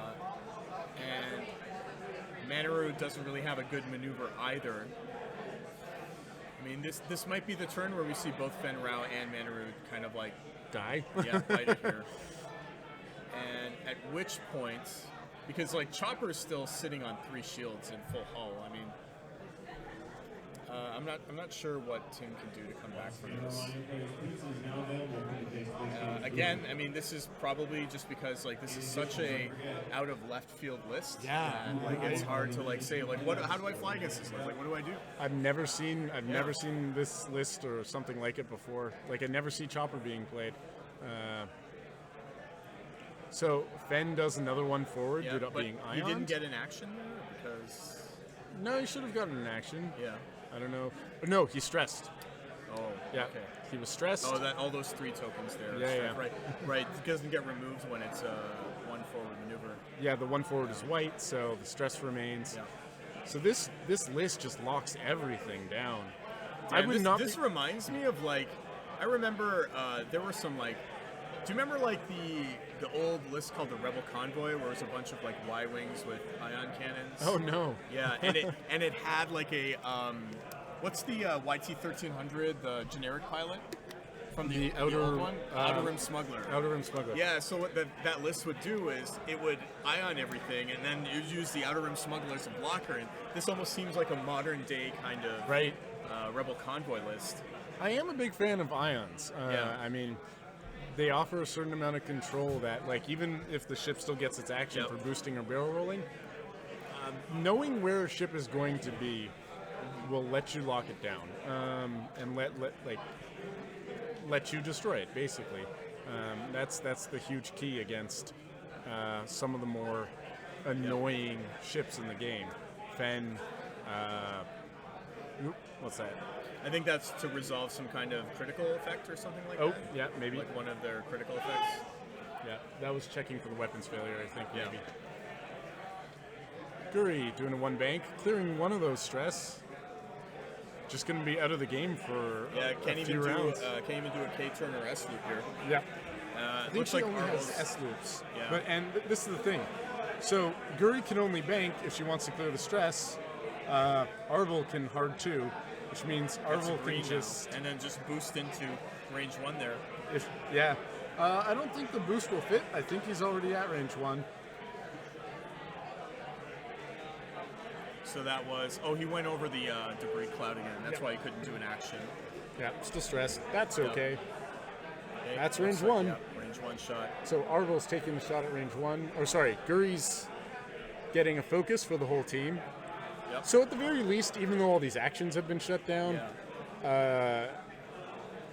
Tim's list keeps getting focuses. Yeah. At least Curry's doing something, right? Yeah. And Manaru could throw another focus over to Fan? No, Manaru doesn't want to pass her token this turn. Otherwise, she dies for sure.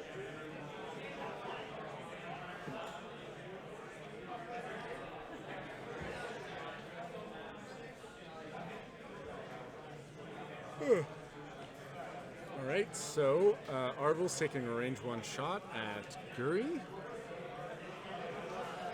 3 dice, that's 1 hit. 2 focuses, just 1 hit. Oh, it's a target lock. Oh, there there was Yeah. a target lock, yes. 3 hits now. 3 hits. And it looks like 1 evade, 2 focuses them into Focuses for evades. 3. So Guri Guri remains slips away again. undamaged. Now here's the monster chopper shot here on Fen, I'm guessing. Fen or Manaru? That's on Manaru because Chopper's Okay. touching Fen. Okay, so it looks like 3 hits and a focus, and that's a One that's focus a becomes a Ezra, crit. okay, Yeah. Ezra thing. So 3 hits and a crit. And I think that Manaru is going to take 2 hits at least here. Oh no, wait, what? No, that was a Fen shot then. Oh, are they not touching? I guess not. It didn't look like they touched. You know, it's so hard to tell. Yeah.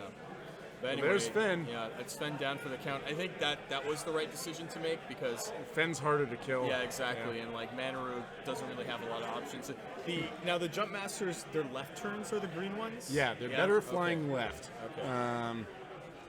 And so what Chopper can do is just turn away and shoot out the rear here. Is that the plan? Yeah, Chopper Yeah. can still shoot out the rear because of Yeah. Zeb. So Chopper will probably bank to the bottom of the map. Yep. And Manaru, wherever she goes, Yeah. is going to take a range 3 shot. So this is Manaru shooting back at Chopper. Yeah. Again, it's only 2 dice and not 3 because of the damage or the weapons failure. And what's going to be fun is Chopper gets to still shoot his ion cannon turret. again. So he'll shoot Manaru. Yep. And it looks like that was a miss, though. Was that a miss? Oh yeah, looks like. Yeah. So now I think what Chopper wants to do is turn towards the bottom of the screen, and then as he's flying away from Manaru, take 1 shot, hopefully kill her, and then come around towards Guri. What Yeah. Guri should probably do is turn towards the top of the screen, try to maybe get them to reform, and then come at them together, or what? What do you It's think? so tough. Guri's stressed as she is. Guri is very, very in a very tough spot. Yeah. That's the problem people have with Star Vipers in general, Uh-huh. right? They're pretty good ships, but they only have 1 banks, 1 Yeah. straight, and 2 straight as green. They're good jousters, I think. They right? joust really well. Yeah, but they and can't kind of turn around to, they can't turn around if they get stressed.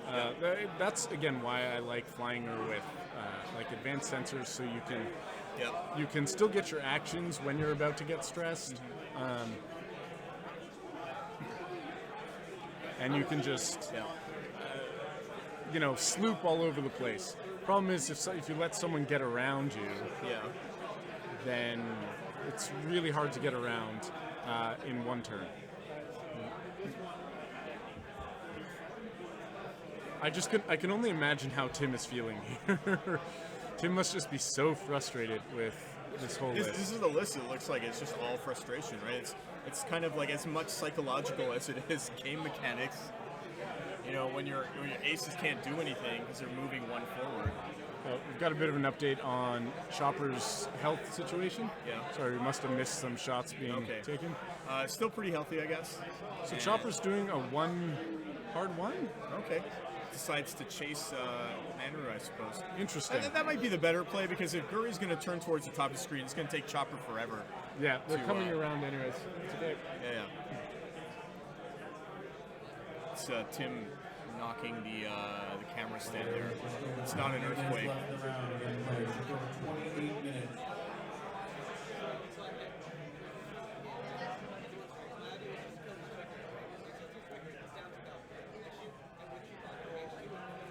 Do we have more people on the Twitch stream or the YouTube?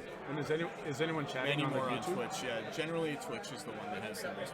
Oh, okay. Haven't seen any. We have like 80, 90 people. Yeah. Poland, Brazil, England. Somebody from a place called New Jersey. New Jersey. Not sure where that is. We have no idea what's up next on the stream just yet. We don't know the pairings. Yeah. You know what? What if we found a list with backdraft in it? I don't know if there is one. No? I saw one with quick draw. But we can look. Okay. Well, we'll see. We'll see if we can find a list with either backdraft or quick draw. We'll put it on the stream. Because we might as well. Because, the top cut of this tournament is just going to be all what? It's all going to be K-Wings and defenders and blah, blah, blah. So we might as well have some fun. Well, I figure, why not get the more interesting lists in the Swiss? Exactly. And by interesting, I mean, unconventional. I know, we wanted to get this Guri Manaru Fen list up here, and I'm just kind of glad that we got this Arvel, Zeb, and Chopper list, because I'm impressed. It man. is so I'm interesting impressed by this list. And Tim's no slouch, right? He plays regularly on the PTL. Yeah. Yeah. Tim is no slouch at all. I got destroyed by this list just the other day. We will be playing 6 rounds of Swiss, so we're almost done round 3. 6 rounds of Swiss would be another, 4.5 hours? Yeah, another 4.5 hours or so. Generally, with 75 minutes, you can also expect, as many of you people who play X-Wing realize, it's another 10, 15 minutes, because many people are in the middle of their turn, or maybe haven't just started their turn, they had just started moving their ships when time is called. Yeah. So we generally say it's about an hour and a half per round. So right now it is what time is it? It's so this round will be done at 2:50. Yeah, it's 2:25 right now. It'll be done at 2:50, you said? Yeah. And then you add another 10 minutes onto that for people to Huh. That's interesting. So Arvel banked here rather than do a hard 2, and to clear the stress, and landed on the debris, which would give him another stress, I guess. Maybe he was playing it safe, thinking maybe Guri might have tried to juke him, That would have been pretty dangerous for Guri, though. You'd be pointing towards the board edge with a whole ton of stress. But at this point, if you want to win, maybe you have to do something unpredictable, right? True.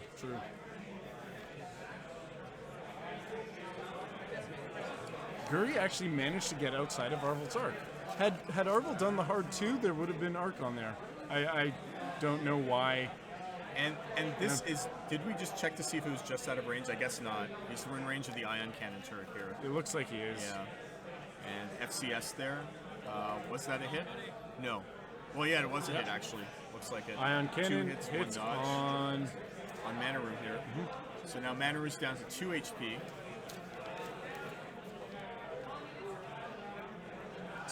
Yeah. Well, it's all, Chopper doesn't care about the debris. Yeah. Chopper's going over it just because. and Arvel likes running into things. Like, that's his personality. So. I'm just really surprised that Arvel hit the debris there because he could have done it too hard Yeah. too and not had a problem. Oop. Did not see that crit either. Yeah, we gotta figure out a system. some crit. So It that's might be the one that caused stress. okay. Did we just put? Well, a he stress just on flipped it. He just flipped it straight down. So So this is what? This is the. Oh, there we go. that was Okay, the second a ion double turret tap? shot. Okay. Yeah. So now it's just Guri versus the world in 24 minutes to finish it. May not be that tall of an order because Chopper's got what? Chopper's got 8 HP left. It's. Oh, are they putting him back for some reason? What's going on here? Was there a misunderstanding as to Yeah, how I'm much not sure. damage? Oh, maybe it was it using some kind of ability to stay alive? That sort of thing? That'll just be the end of the Swiss round, PJ Broughton. After that, we'll still have four more rounds, I guess, because there's going to be a top 16 cut. However, PJ, Top 32. no, it's not. It shouldn't be a top 32. For advanced structure, it's not top 32. Okay. Well, anyway, gonna PJ, be a don't late worry, night. because we will be uploading not only the entire stream, but we're going to be cutting up the top cut into individual games and uploading them to our VTTV Live YouTube channel. So if you have to go to bed, you got to go to work, something like that, we understand, but you can always watch these games later on the VTTV Live YouTube channel.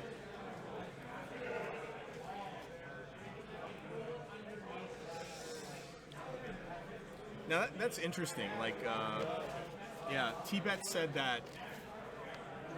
Right. I think Tim assumed that it was like a regular attack and Yeah, not yeah, one yeah. damage. So, but what would you do in that situation if you had just taken it off and then you realized, Well, it's not dead yet? I mean, do you they call put a him judge back- over, or do you? I don't know. it's- They agreed to put Sure. it back down. It looks Yeah, like yeah. they just Tim's like, yeah, I guess that's where it goes, and Yeah.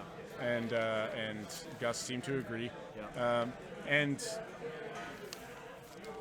he's now double ioned, I believe. So that's right onto the rock there. So right? he's just moving right onto the rock, and then Man, this has been a control clinic, I feel. yeah. Yeah. Manaru might die here just running Yeah. into the rock. That's the thing.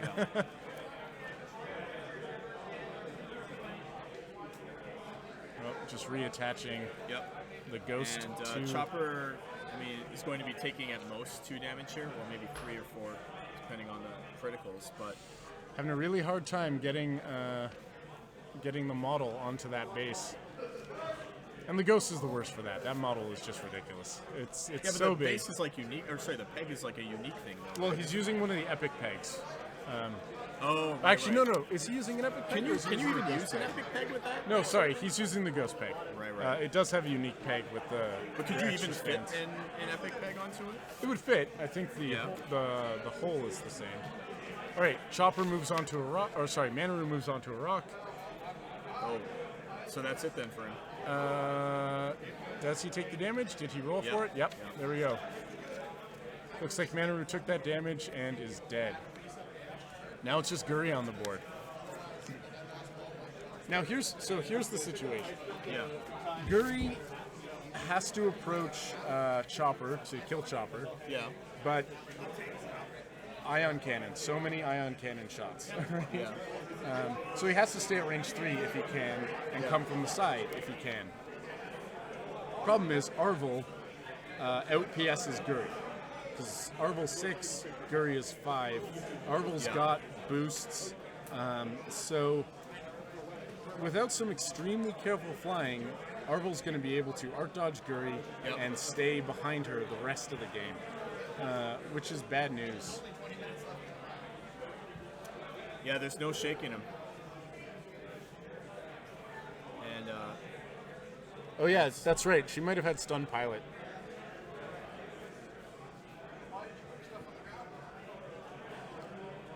now we see Arvel doing the hard 2. Going to get another range 1 shot on Guri.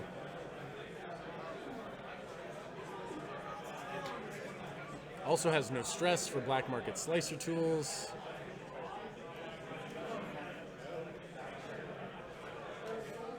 So Arvel takes a target lock, Guri takes focus, Arvel shoots, 1 hit. Target lock, reroll here. Looks like 2 hits 2 now. hits. Yep. And looks like 2 of 8s. 2 of 8. So no damage for Guri again. That's true. Guri does have black market slicer tools, which he used on Arvel and failed, which would have killed Arvel. Yeah, because it goes through shields. Like Goes through shields. Earlier, right?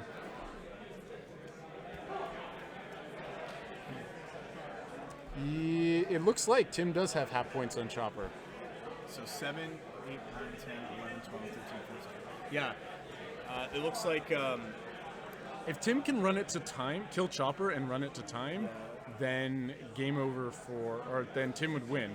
well, Tim can also kill Arvel and then win, right? Because Also true. Yeah. Chopper's at what? Half points. 20. So that's 25 points for Chopper, or is that 50 plus whatever? No, well, that's total, including all the upgrades. So 25 points plus 31 versus what? 32 plus 33. No, I don't know. I don't know if that would be a modified win for Gus. Oh, Now, that's right, yeah. because Zeb. Zeb Now, is... does that, if Zeb doesn't undock from Chopper, does the half points count towards the Chopper? No. So Zeb is still 18 points. Yeah. Chopper would be 50, or 25 remaining. Which 50? So 18. That's 43. So yeah, Tim only wins if Tim kills both Arvel and Chopper. But if Tim kills Chopper before Zeb undocks. Zeb undocks immediately. Oh yeah. Yeah. Okay. So I'm thinking with the amount of time left, like maybe all Tim can hope for is a Well, here's an modified interesting victory. move. Yeah. So, Tim successfully blocked Arvel by banking barrel rolling. Now he's finally got actions again.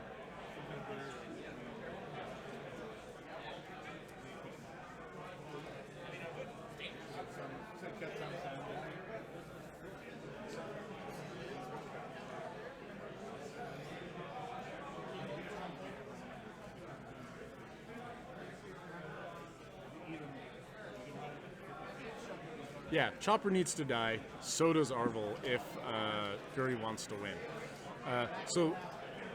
But here's the thing: Arvel can still shoot even when blocked, right? So Tim's really, really, really hoping for his dice. Now, of course, if Gus is smart, he's never going to PTL with Arvel again. Right. Because you don't ever want Arvel stressed, because BMST will finish him. I don't know. In the heat of the chase, it is possible for you to forget that, right? So. Yep. That. Unless you play, unless you're like very mindful. And again, this is the kind of thing that gets a little bit harder the longer you've been playing in a tournament. But yeah, it could open up a window of opportunity here for Tim. But Zeb has already, Gus has, Tim has already used Guri's BMST twice, I think. Is there a limited number of charges on that thing? No. You can use it. But what I mean is he's used it during the game already. So Gus is well aware that it exists. Right. Should be, at least. He could start using it on Chopper if he wants. Maybe not the best use of actions. Yep.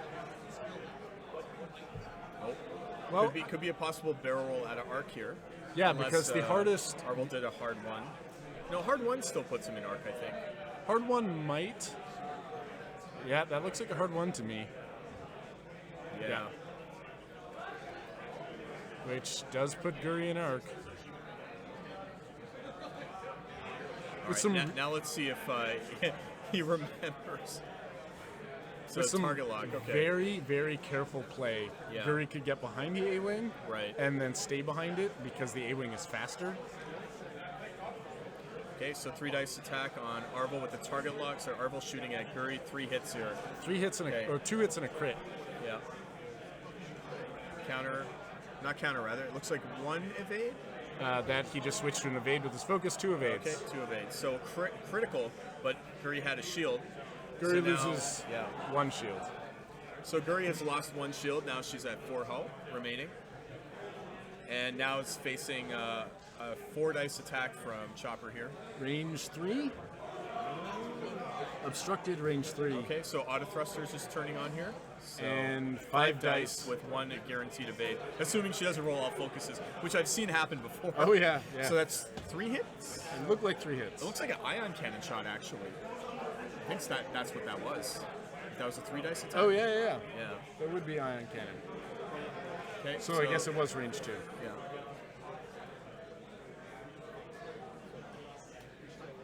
Okay, so that's a fire control system there. Target lock. I didn't even see Tim roll his dice. Oh. Oh, no. What shot Okay. was that? Maybe that was Guri shooting at Chopper. Oh, yes, Yeah, of yeah, course. yeah. Okay. Sorry, so this is a regular shot, and looks like a bunch of evades and focuses. Looks like 2 evades, and now Guri's going to actually take Yeah. a critical here. So all those focuses Yeah. were useless. Guri Okay. takes a crit. Let's find out what that crit is. Oh, can't see from here. There we go. So Guri just took a crit. This is probably the end for Guri. Whether or not she can take down Chopper before she goes is the real question. The ghost did roll greens. So it looks like the critical that Guri took was a structural damage. Her agility is reduced by 1. Oh no. Yeah. And players, if you're already done your match, please bring your match slip up to the main stage. Drop it in the pen box. Again, players, if you're already done your match, please bring your Now, match slip to the why main isn't stage. Guri trying to do As always, in the black market slicer tools on Chopper? Well, Is it instead of your attack? Is that how it it's an works? action. Okay. Right? So you'd rather token up or do barrel rolls? Or... That's the thing. Is Tim decided to barrel roll with her to try and get out of Arvel's arc. Right. Turns out to be the wrong move. You could have BMST'd Chopper for 1 hit, or taken a target lock, or whatever else. Oh. Chopper, what? Chopper's doing a 5 forward.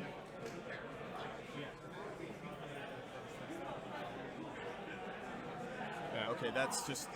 Now, unless Guri was Unless gonna Guri do like could- a hard 3 up towards the top of the board? yeah, maybe? or That's like a 3 or 4 straight. Could have slooped maybe. Yeah. If Guri decided to S-loop here, then Guri could get out of Yeah. there. So is this another ion projector trap here? Well, that's what it looks like. It really depends on what Guri's done. But I'd be willing to call it at this point if I were Tim. Like, I mean, it's a tournament, you play till the end. Yeah. But if I were Tim, I'd be like, it's done. Oh, that does look like a sloop there. 3 sloop. Yeah, which is like the smartest play you could have done, right? Like Yeah. assuming Chopper went forward. Now, So not sure what Arvel's going to do. Tim expected that.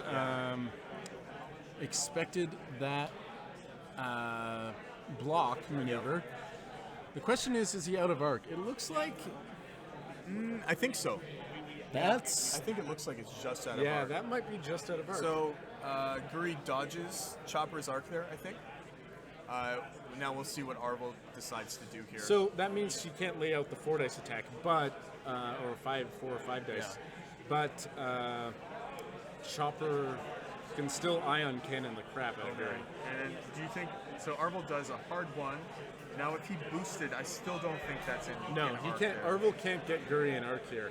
But he so- might want to boost anyway to dodge the arc because it kind of looks like Guri has a shot on Arvel. Yeah. But I think you take a shot on Chopper if you're Guri. at I this would point. take the shot on Chopper, yeah. Yeah. What I would do here is Arvel is boost around, Yeah. exactly what he's doing. Just to get into a better position to get behind for next turn. Because next Yeah. turn he can just hard 1 again and boost and be pointing at Yeah. wherever Guri ends up.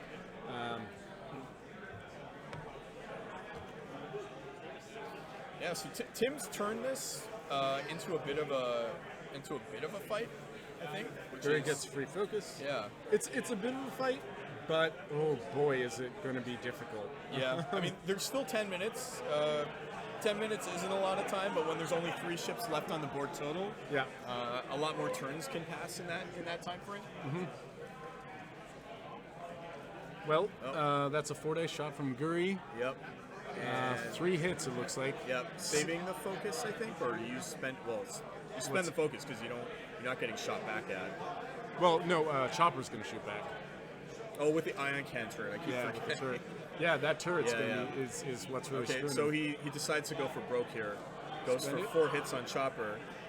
And I don't And know just if any hope of that those were auto crits. thrusters keeps him alive. Yeah. So now it looks like Chopper's down to maybe 3 HP. I'm gonna double check. Yeah, let me check how much HP he's got.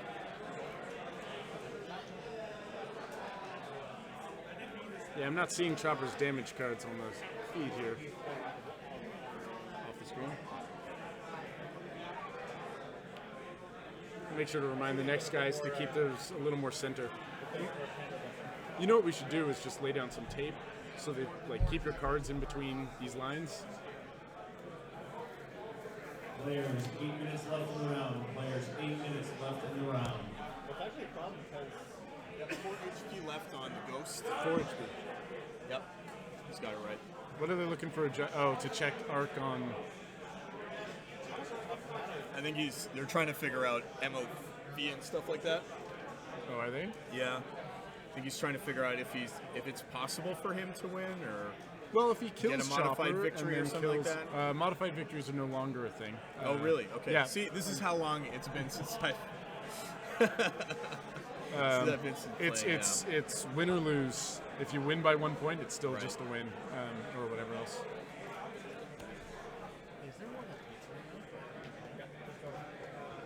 Yeah, after this round, you can go ahead and get it. I'm It's- so hungry. Yeah.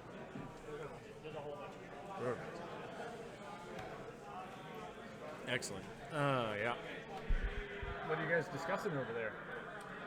So, what I'm considering is spending my target lock instead of my focus token to destroy the ghost. Are you asking Debating- judge questions? Because I'm considering keeping my focus token. Because we're not sure if the shuttle will get to shoot if it's deployed this turn. If the shuttle is deployed. That's the judge question you're asking? That's the judge Oh, okay, all right. Oh, interesting. So, Right, okay, so there's some question on, I don't know if you guys heard that. That was Tim talking to us. He just came over for a bit. We're trying to figure out if Guri target locks to get that extra last hit, does 4 damage to the ghost, and kills it, and Zeb pops out, will Zeb get the opportunity to shoot this turn? And I think it does. It just doesn't get an action the turn it comes out. I have the fact in here, and I have the tournament rules reference. Let's see what I can find on deploying ships.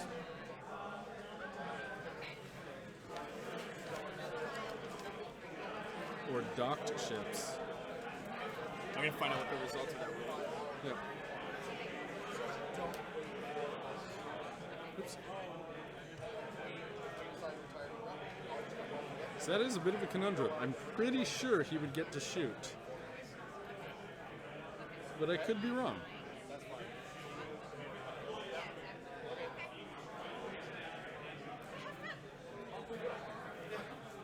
Okay, so there's the rule. If it deploys, so says the judge at least. Yeah, Teogram says that the ship cannot shoot. It takes 1 damage and gets deployed, but does not get to attack that same round. Its host ship dies.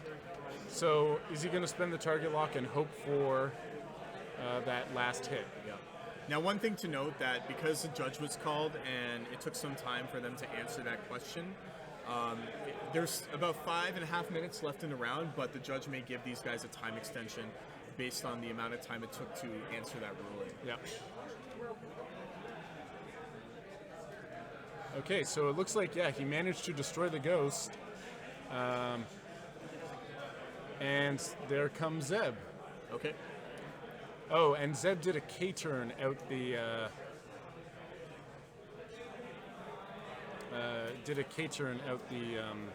out the back there. Is that valid for him to take a stress, to do a K turn, and then take a stress? Or would he not be allowed to do a K turn? How does he take a stress? Well, he takes a stress and 1 damage when the ship blows up, when Chopper blows up. And so you're saying that the stress, does the stress get applied before he Does the K maneuver? turn? I am not sure.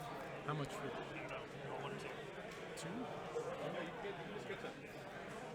Sorry? Yeah, don't pay for it. Don't pay for it. What? Oh, then what's he? Oh, okay.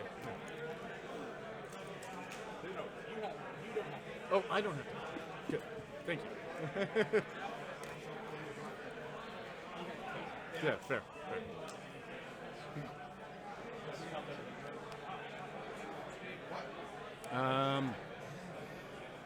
Yeah, I'm wondering what the timing on that, on destroyed dock ships. I'm not finding anything in the rules reference. Thank you.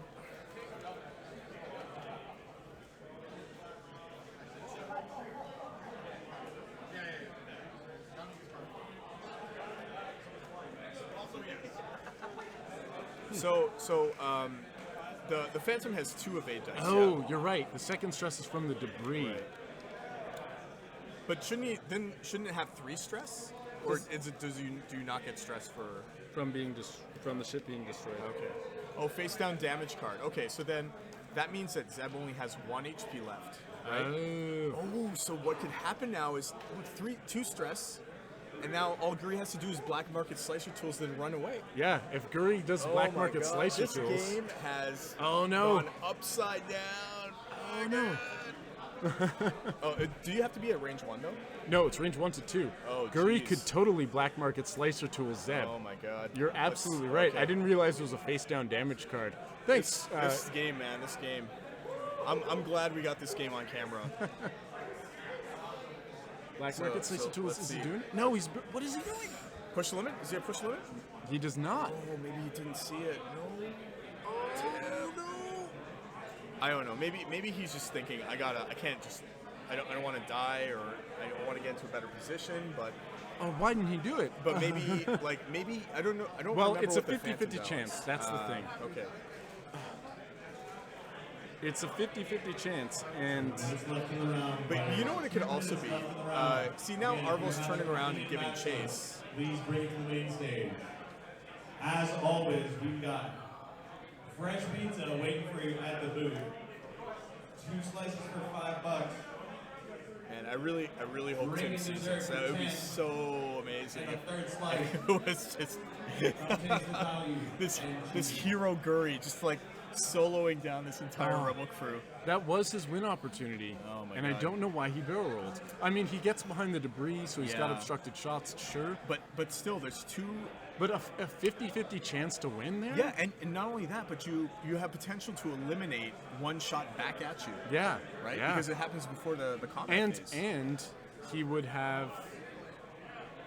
Okay, so that's a That's shot Arvo, from and Arvo. looks Yep. like a complete evade there, 2 evades. Yep, 2 hits, 2 evades. Okay, so now Phantom's gonna shoot at that's 3 dice obstructed. Range 4 dice. Oh jeez. Oh yeah, the attack shuttle's 3 dice. Yeah, did Tim miss his window of opportunity here? We'll see. 2 crits and a hit. Did he miss? Did he forget that it's 1 extra? Oh, there he goes. Okay, adds 1 more die. And a focus. Okay, so that's just still 1 hit, 2 crits. I'm so surprised he didn't BMST. Okay. That looks like 2 crits. He only got 1 evade, Yep.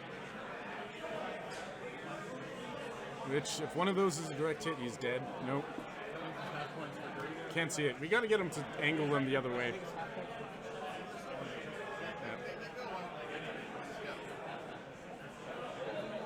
He can do it on either of them next turn and win, but he's very lucky that Guri did not die this turn. Like, extremely, extremely lucky. 2 crits for stunned pilot and loose stabilizer. Loose stabilizer is... It's like something about turning, right? Yeah, Something like can't that. turn as easily. That's okay. That is time in the round. Well, Again, players, dials are down. So wait. We're gonna find to see if finish the current game round, and then your game is over. If you have a match slip, please fill it out and bring it to the main stage. Again, please finish your current game round and bring your match lists to the main stage. Also, players, if you haven't already, please get your squad ready to move because we want to get the next round going as soon as possible. Okay, yeah, I think they're still going to get their last turn here. Yeah, they had that Yeah. extra time a little bit. Oh my God, I hope Tim sees this. I really like. He wins it if he Yeah. and keeps the If other he alive. doesn't lose to Guri, Yeah, if he Yeah. if well, yes, true, yes. He could do it and still die. so here's another golden opportunity for Tim. You've got an extra rocket perhaps still lodged in your cockpit. But all he needs to do is stay in position where he's not in arc to get shot by the Phantom, and BMST the Arvel. Or you just go for the BMST. You don't care about being an Arc of the Phantom. Yeah. Either you kill it or you lose, right? Well, in this position, you do it. Okay. You do it on Arvel if you can. Although Arvel, I think, is out of range now. I don't understand why he didn't do it last turn. Okay. Well, and now let's see what the action is here. If he doesn't do it this turn, then he just has forgotten that he has Black Market It's 6. a roll. Oh, no! Missed it so close. And I there think it that's is. the concession there. That Okay. is the concession. But I think they're just going to finish it off to see what the MOV is. Yeah. Oh man, that's don't- unfortunate that Tim didn't see it last turn. I mean, who knows? It could have been another. Yep. It could have been another miss, but like it's still another 50-50 shot, like you said, right? Yeah. But I mean, if he'd gotten two 50-50 chances, Yeah. that would have won it for Arvel him. bumping, but it doesn't matter. Because Arvel's ability doing work here. Well, actually, yeah. No, looks like Nope. just that. Oh man. No arc that's- for anybody. But that's game over. Yeah. Pretty sure that would be a win for Gus, barely. And oh man, I feel so bad for Tim for getting that. 35 points. Yep. Yeah. It's really unfortunate. But oh man, I feel so bad for Tim. That barrel roll, I don't understand the reason for it. Right, like, but it's like we were saying earlier, right? Like just as like there was the opportunity for Gus to miss the BMS, the black market slicer tool on his end, Yeah. if he had pushed the limit. Tim may have just been thinking about other things, thinking a turn ahead and not Yeah. looking at the situation in front of him, right? so close, but Yeah, that was a really good turn. There's like a lot of reversals in that game. I'm really glad we got to stream that, actually. Sorry? Great. Yeah, so guys, we're going to head out to break. We will be back in approximately 10-15 minutes. 10 I think, minutes. yeah. Yeah, so there was a BMST attempt and it failed, and game over after that. So we'll be back, guys, in about 10 minutes with round 4 of the Toronto Regional Championship for 2017. Thanks again for watching. Come back and join us for the rest of the day.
let us know when you're back.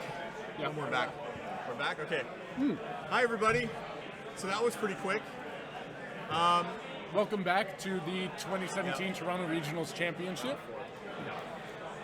We are now starting round 4 of the Swiss. My name is Mike. I'm here with Victor. So we actually, somebody earlier, You're 3 hard.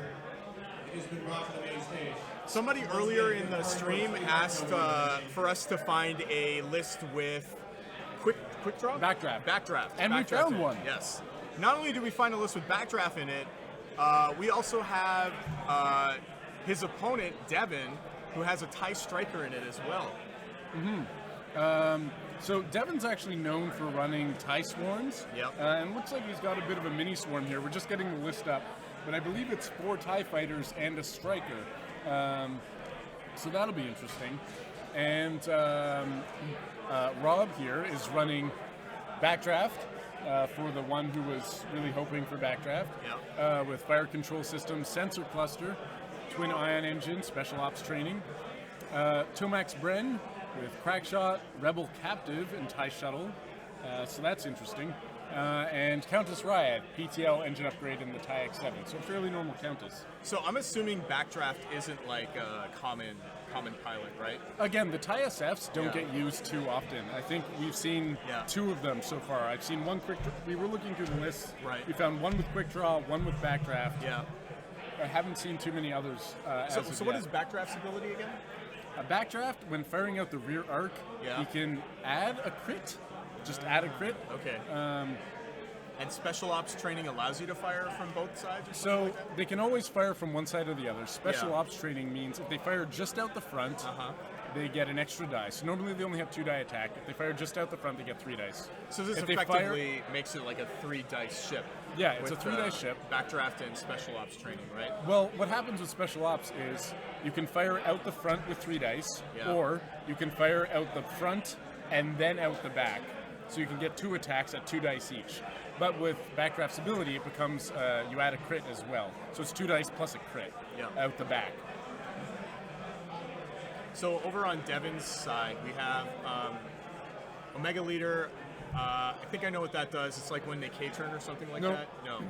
Omega Leader is Omega Leader's ability is if you have an opponent target locked, Yeah. that opponent cannot modify dice when attacking or defending against you. Right. Which is a really, really, really annoying ability. Very, very annoying. Especially when you get down to 1-on-1. If Omega Leader's the last ship on the board, it takes forever to kill him. I know. I'm getting set up. Sorry, go ahead. I don't need to know which ones are good. Howl Runner helps re-roll attack dice for the rest of the ties get to re-roll attack dice. Pure Sabak is our tie striker. Pure Sabak's ability is, of course, that Your Sabak is a tie striker? Pure Sabak is the tie striker. Yep.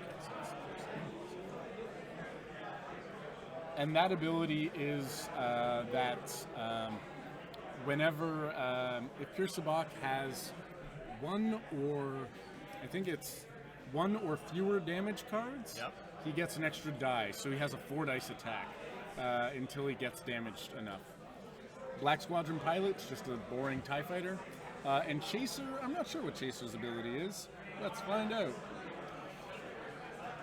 TIE fighter, Chaser, So that's Hell Runner in the bottom back row there? most likely. Yeah. PS8. So Chaser's ability is when another friendly ship at range 1 spends a focus token, assign a focus token to your ship. So he's got a bunch of little synergistic effects in this group here.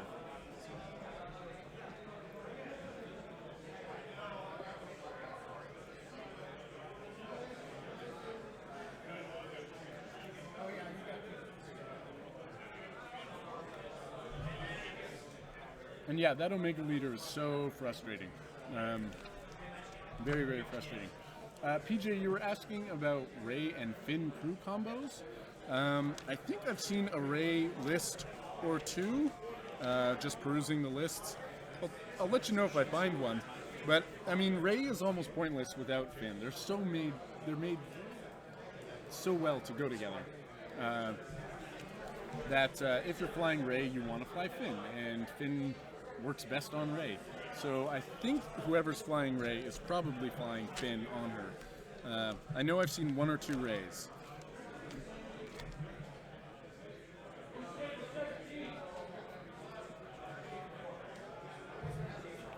Speaking of Y-Wing lists, we do have one person who's running 4 TLT Y-Wings.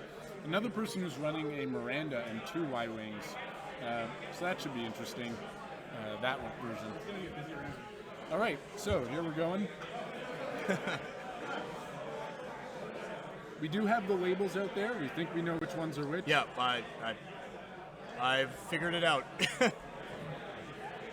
We haven't seen any Paratani yet. We have seen Manaru, Fen, and Guri. And I know I've seen a few other Manaru Fen lists. I think I saw a Manaru Fen Palob. The question is whether or not there's a Manaru Fen and a Shadowcaster of some sort, right? That's what the Paratani is. Haven't seen that yet, but there might be one here.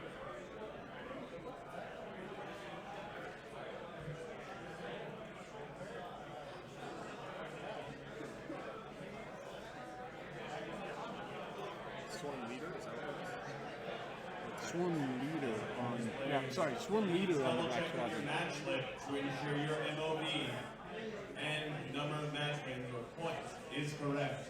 It is your responsibility to ensure that your points that your match points No, on Black Black Squadron. MOV is correct. What you had is swarm tactics? Yeah.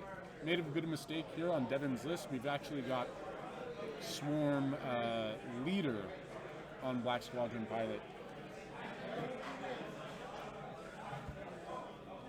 So formation flying is something that I was very bad at when I was playing this game. So I think is the key to flying TIE swarms, right? You would agree, especially with one that has such like varied TIE fighters as this one, where like the dials aren't all the same, and yeah. Yeah, it's really interesting. One thing to notice is that Devin did not put adaptive ailerons on Pure Sabac. So I don't know how much you know about the TIE Strikers. but It's they- like some additional maneuverability. I'm yeah, assuming. they have a title, which if you equip the title, Yeah. you must every turn when you're not stressed do a one bank, one yeah. forward, or one bank or one forward Right. before your regular maneuver. He chose not to use that here, I guess, so that he could fly it in formation with the rest of the group Yeah. more easily.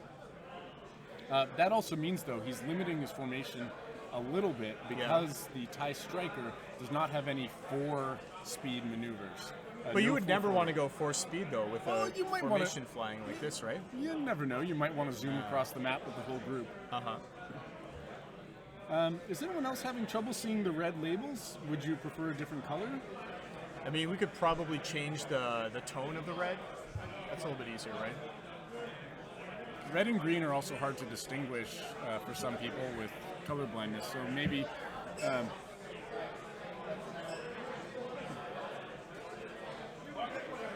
this is not table 1, as it were, red key 21.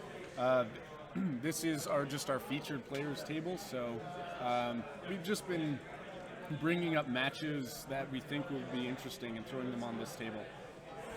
Once we get to the cut, we will start playing the top players onto this table. This is table 30, so like middle of the pack-ish, because we have about 100 players. And I believe last round was table 8. Yeah. So we just keep putting whatever we find interesting. I feel like it's a lot better for people watching the stream not to watch the same matchups over and over, which you're going to tend to see a little bit more of as we go, as we continue with the higher tables. So right now, I think people wanted to see a list with some more unorthodox ships in them. So I really think that it's just best to give the viewers what they want. Right? Yep. Hey, I want to see this too. I mean, I've never seen a TIE Striker fly or Special Forces TIE Fighter.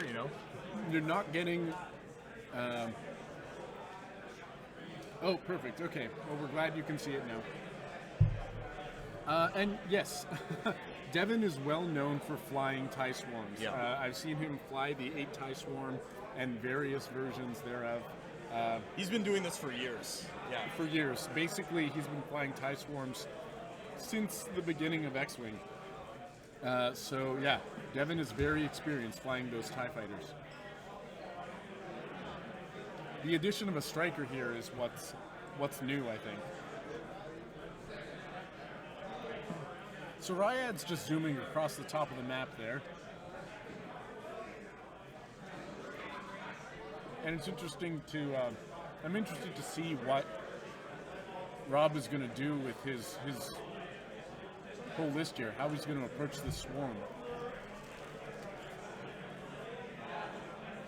Well, Tomax to me, right, it just seems like it's just it's like a consistent damage ship, right? That's pretty much all it is. Yeah, because Tomax lets you flip over a one-use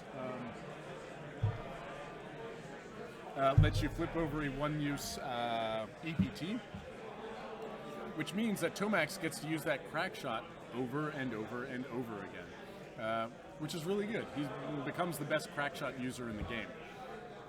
That being said, it's a TIE bomber, which is not the most maneuverable,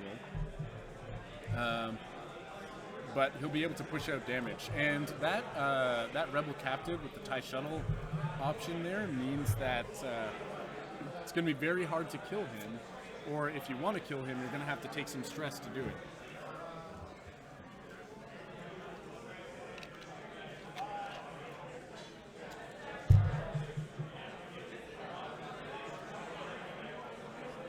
So this is some really good, I think also good obstacle placement by Devin, because he created kind of a lane. Yeah, his opponent, Rob, does what I think a lot of people do when there's like kind of like a complicated obstacle setup in the middle, which is fly around the edge and try to find an in.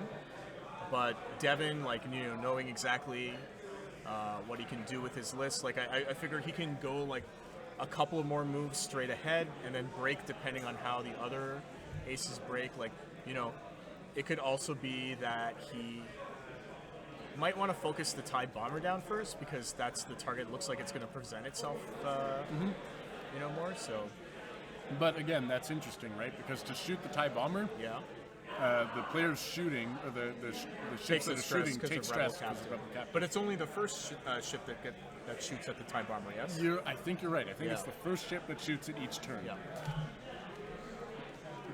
And I think that would be, well, unless he decides not to shoot at, it would probably be Howl Runner or Chaser in this, or Pure Sabak. I don't know what PS Pure Sabak is. 6, I think. 5 or 6. Howl Runner's the highest PS, Yeah. I think. What's Chaser? Chaser isn't that high.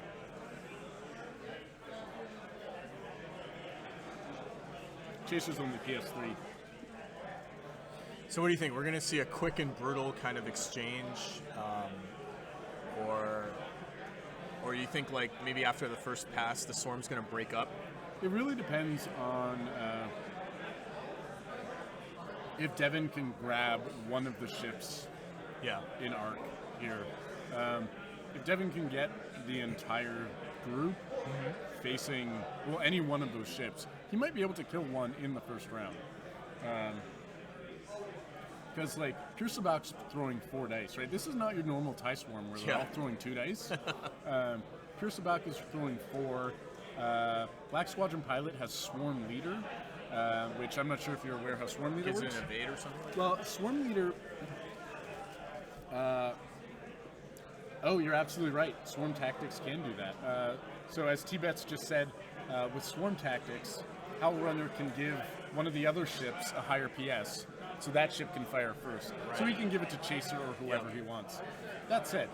Swarm Leader, what that does is when you take your shot, you can remove evade tokens off of 2 other ships anywhere on the board who also have that target in arc to add 1 extra die to your shot per evade token that you remove. So if he's got a bunch of these guys evading and they're all pointed at the same target, when the Black Squadron Pilot shoots, he can pull off evade tokens that he didn't use to evade and add dice to the Black Squadron Pilot shot. Jeez. So you're getting 4 dice out of Pure Sabacc, up to 4 dice out of Black Squadron, Omega Leader you can't modify against, and Howl Runners letting all of them re-roll their dice, right? So that's just all sort of nastiness. Parasak, this is actually still round 4. Round 2 was the one where we had, I forget who it was now. Who was in round 2? Oh yeah, VJ was The round 2. the Decimator fight. Yeah, and then the previous round, which we saw an amazing Rebel Control list versus that Scum list, that was the previous round 3, and now we're in round 4. I kind of wish it was round 5 so that we would get to the cut sooner, but...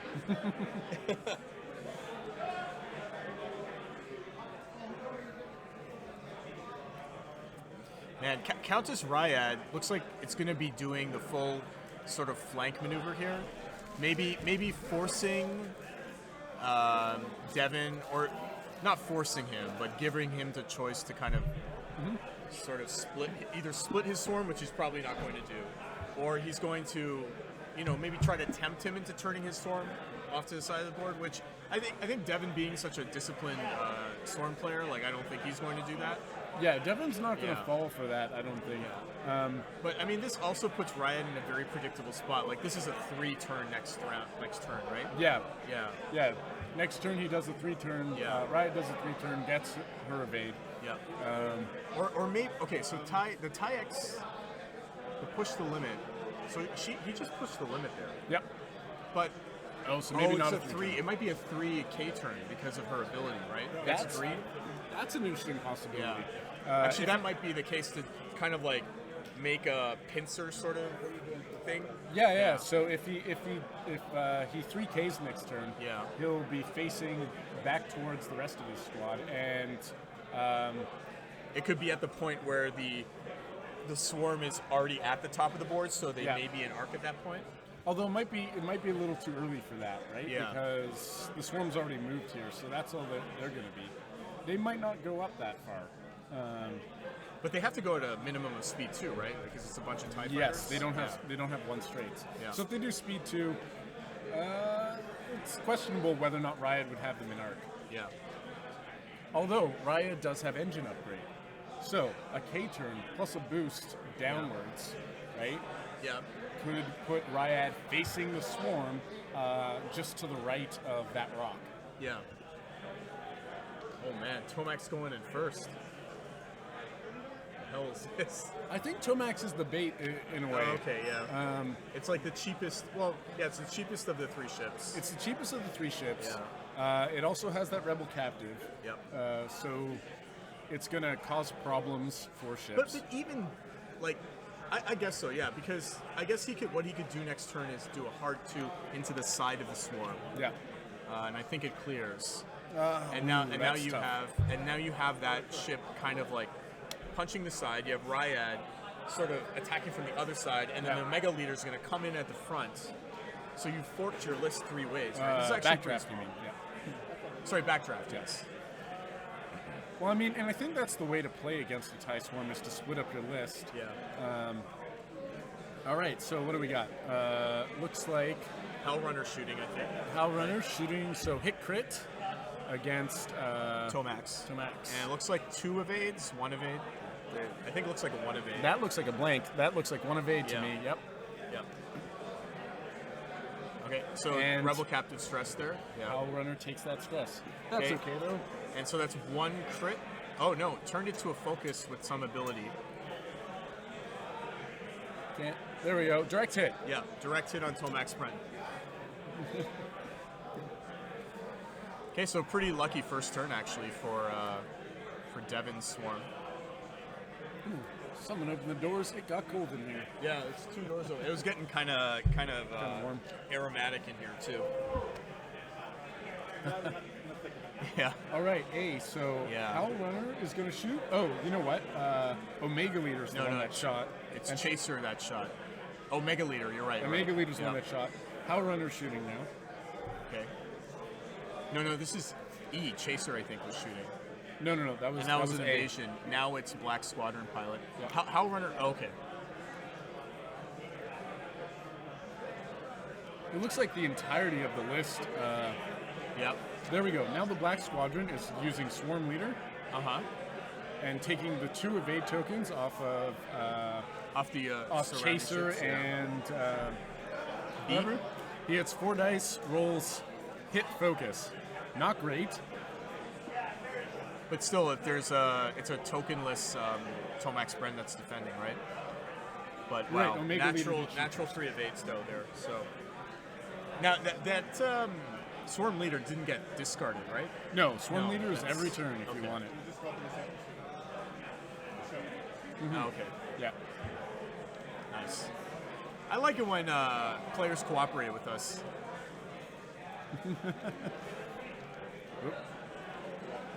No. Nudge. That's okay. All right. Range 2 looks like he's going to shoot Chaser at range 2.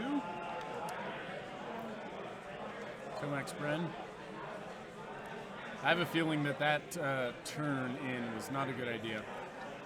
No, it's too early, I think. Yeah. Right, Tomax like- did take a direct Yeah. hit, by the way. If Yeah. you could just remove 2 2 hull. damage on that.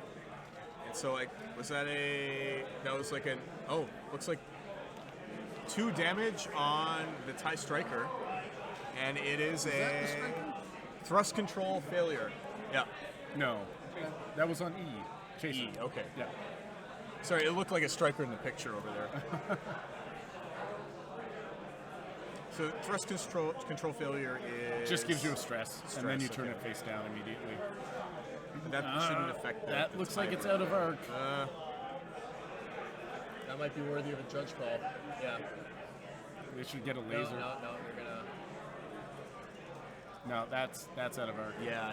It's a little bit more clear that way. Yeah, you're stretching, Devin. Okay, so Tomax. Oh, yeah, they're calling a judge. So Tomax may have done a foolish maneuver there, but Yeah. I think Although it didn't now, turn out as bad for him as we may no, have thought. because 2 of the swarm are stressed, which means they can't flip around to chase after Tomax. Right. Tomax this turn can just do a K turn Yeah. and be behind the whole swarm next turn. Whether or not they continue to go after him is the real question. Yeah, so that's Graham just came over, and now he's, I think, trying to figure out if Pierce Sabak is indeed out of.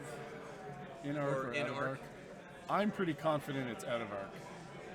See that? No, that's way too wide, I think. No, they need to use the longer ruler, Yeah. and you need to lay it down along the line. Yeah. Yeah, that's Not out of even. arc. Not even. Although, I mean, the wing of the TIE Bomber is hiding the ruler, so.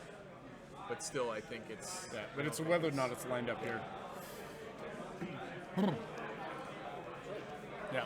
Yeah, they open the doors. So if I were Rob here, I would K-turn with the bomber and end up behind the whole Yep. swarm.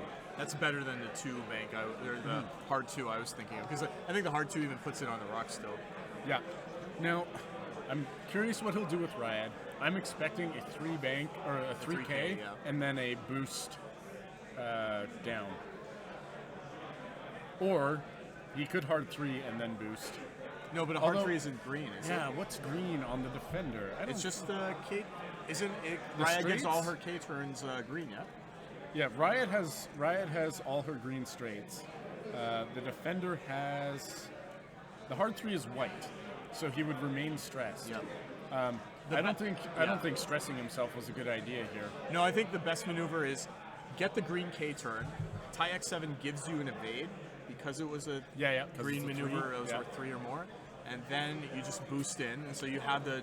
You could even push the limit to get a focus, and now you're all tokened up. Tokened up, but Yeah. you're still at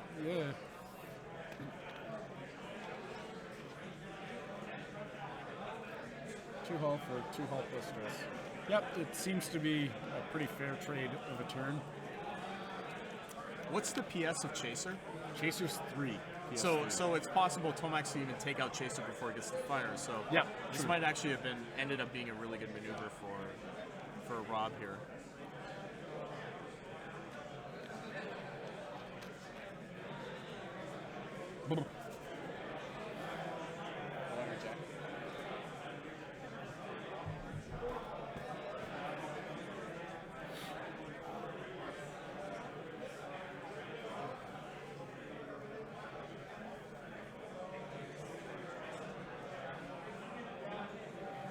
All right.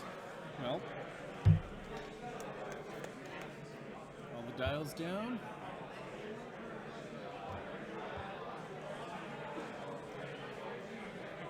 Okay, so it looks like we go. So- Chaser first. Chaser first. Doing 3 straights with the Swarm, it looks like. I think maybe this is anticipating a K-turn from Tomax. Maybe trying to put as much distance between Tomax and the brick. I don't know. That's Because the TIE Bombers have a 5K, yes? I feel like they do. Yeah, I think TIE Bombers are 5K. So if you can put a lot of distance between them, then Bombers, sort 5K. of, yeah. And then as predicted, we see the 3K from Countess Ryad. Now I'm curious about the actions here. Is he going to boost? I think boosting is the best maneuver. Although it depends the angle of the boost if you can do a straight after that. Or he could just Or he could stay do a there pan. and take the range 3 shot at Pure Pure Sabak Sabak, when yeah. once Pure Sabak moves up. Oh, we're doing the boost, just like I thought. Cool. That puts Riot in an excellent shot, excellent place to take a shot. And then a barrel roll for Boost. push the limit. Okay. Yep. Barrel roll forward as possible. So that gets Riot as close as possible. It may and even hopefully out of dodge the arc. arc of everybody except maybe Howl Runner, Yeah. depending on if she went speed 3 as well. I wasn't expecting the barrel roll, but of course, why not? Boost barrel roll and end Well, up it puts in- you now. The defenders have green banks, do they? One bank is green, or 2 bank is green, or something? I don't. Or is it think just their so. straights? Just their straights are green.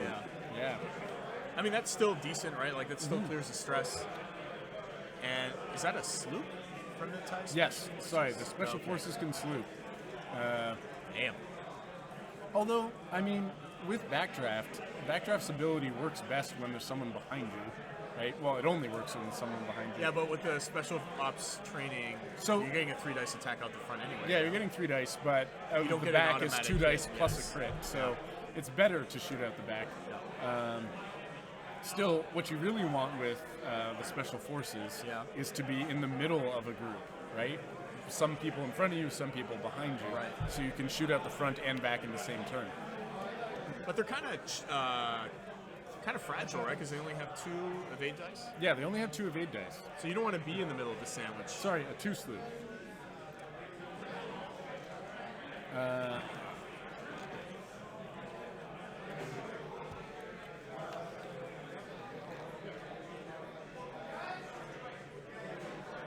For the next 2 All right, turns. someone's using Glitterstim. Who's got Glitterstim? No, that wasn't Glitterstim. That was Crack Shot. Oh, that was Crackshot. Yeah. Crackshot. They look similar.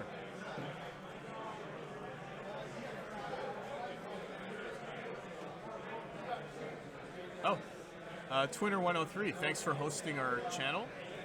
Man, 23 viewers. Ooh, up to 23 viewers. Did they do a 3 sloop or a 2 sloop? What is the? Here, I'm gonna go check. Yeah, double check that. It is, no, it's a 3 sloop. It is a 3 sloop. It's the TIFO that has the 2 sloop. No corrects are. We've got sales running on for Heroes Resistance. There's the 5K. You need to pick up an extra large base ship that kind of looks like a Man, Mike, it's like you played this game before. You know what these guys are doing. Well, there are things I forget, but there's the 5K from Tomax as expected. Tomax is now in an excellent position to just keep plowing into the storm for a while. Devon's going to have real trouble, I think, maintaining his target priority. This positioning's awkward now because Ryad Okay, next so turn is just gonna get. Oh, there's a bit of a bump there. so I think he's choosing to activate. I think he chose to activate. Excuse me. Com relay? Omega Leader. Oh, sorry, Omega Leader always goes first. Yep. Then it's Howl Runner. I wish we did have the PS on here. That'd be nice. Omega Leader, Howl Runner, and then Cruciback, Chaser, Black Squadron, I think, or Black Squadron Chaser. So it looked like Backdraft just took 1 shield there. Yep. Yep. And So, I think the other thing we're missing is I see on the screen, but not in the list, that Rob has is it Twin Ion Engine Mark II on Ryad there? Is that what that is? Once again, friends, Read the list. you're looking to grab a slice of 6. You probably got your covered.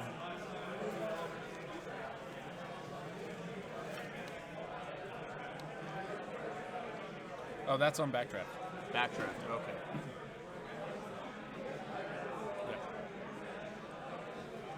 Oh, okay. So Backdraft just took 2 more hits there.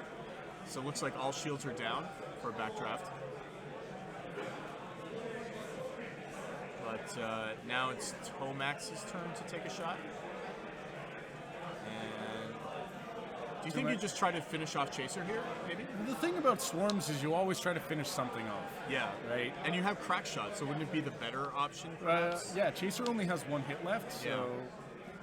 I'd say try and kill Chaser. Although, what did he just use? He just used he's just showing that he's using crack shot. Right. So that's 2 hits and focus, no hits. And I think he just shot at Omega Leader just took a hit Yeah. and a damage. Yeah. Sorry, shield and hull down on Omega Leader. maybe he's expecting the backdraft to finish off Chaser here. Well, I mean, if you can kill Omega Leader early, you really want to. It looks like Omega Leader has the target lock, so he's hoping for just good dice on Omega Leader. But you can always crack shot, I think. Because crack shotting is modifying your opponent's dice, not your own. Can you do that with Omega Leader? I think, let's see, Tyapho, Omega Leader. Cannot modify any dice. Modify any dice when attacking you or defending against your attacks. If you have a target lock, right? So yeah, if Omega Leader has a target lock. So Tomac shooting Omega Leader means he's just hoping the dice work out in his favor. Yeah, but the crack shot doesn't modify his own dice, right? No, but you can't modify any dice. Oh, so crack shot doesn't work. The crack shot doesn't work against Omega Leader. This is a pure Sabak attack, or no? That would have been who was rolling the attack there. Sorry? Backdraft shooting Backdraft. at pure Sabak, is it? Yeah, it looks like. And pure Sabak, you want to get 2 damage into as fast as possible. Why is that? Because if he only has 1 damage card or less, Yeah. he has 4 dice out for attacks. Oh, okay. Which is what's going on right here. Pure Sabak is firing at Backdraft, I think it was. Most likely. And then Chaser got a free focus. 3 hits and a crit, and it looks like 1 evade, 2 evades, Oh, sorry, yeah, right? and 2 blanks. Oh, you're right. Crack cancels a die, doesn't modify it. Yep. Okay, stun pilot on backdraft, so that's 2 damage. Okay, so backdraft down to 1 HP left. Yeah, that's no good for Backdraft. And that's the problem with the TISF, is The people 2 find evade, they're very right? fragile Yeah. with only the 2 evade. Ryad's taking a shot at Howlrunner, it looks like? No, Mega Leader, I think he was. Or was he measuring checking range Omega too. Leader? Yeah. Well, if he could shoot Omega Leader now, although he's not modifying any dice this turn because he has no tokens. So you think it's a wasted shot here? What? Well, it looks like... well, no, I mean, you might as well shoot Omega Leader. Again, you always want to finish off one thing at a time. So that was a whiff on Countess Ryad. And now Backdraft is shooting... No, it's being shot at. Backdraft is being shot Chaser's at. shooting at backdraft. And it looks like it got evaded. Yep. Yep.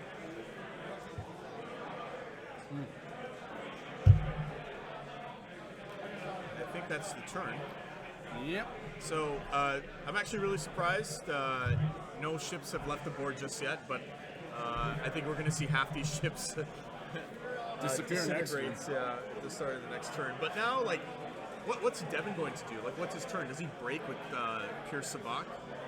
Because like that asteroid, I mean, obviously, Yeah, can't you don't go want to run forward. into the asteroid. He can't do a K turn. Well, he could do a K turn with everybody but pure Sabak, I guess. So Pure Sabak has Yeah. 2 sloops and a 2K turn. Uh-huh. It's so short because they're normally combined with adaptive airlines. So he could break with it, although you can't go to the right because that'll land on the rock. Could go Yeah. to the left and be facing where Ryad's going to be. Right.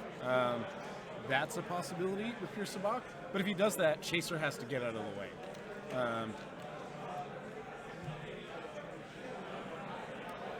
and then the question is, what do you do with the rest of the swarm as well? Yeah. I can see Chaser going forward to take care of Backdraft. Yep. Pure Sabak slooping to be facing Ryad. The TIFO, Omega Leader could sloop as well, so they're both facing Ryad. That's a possibility. PJ, thank you for confirming that in the fact. Yes, so Crackshot can be used against Omega, so that's what happened there to...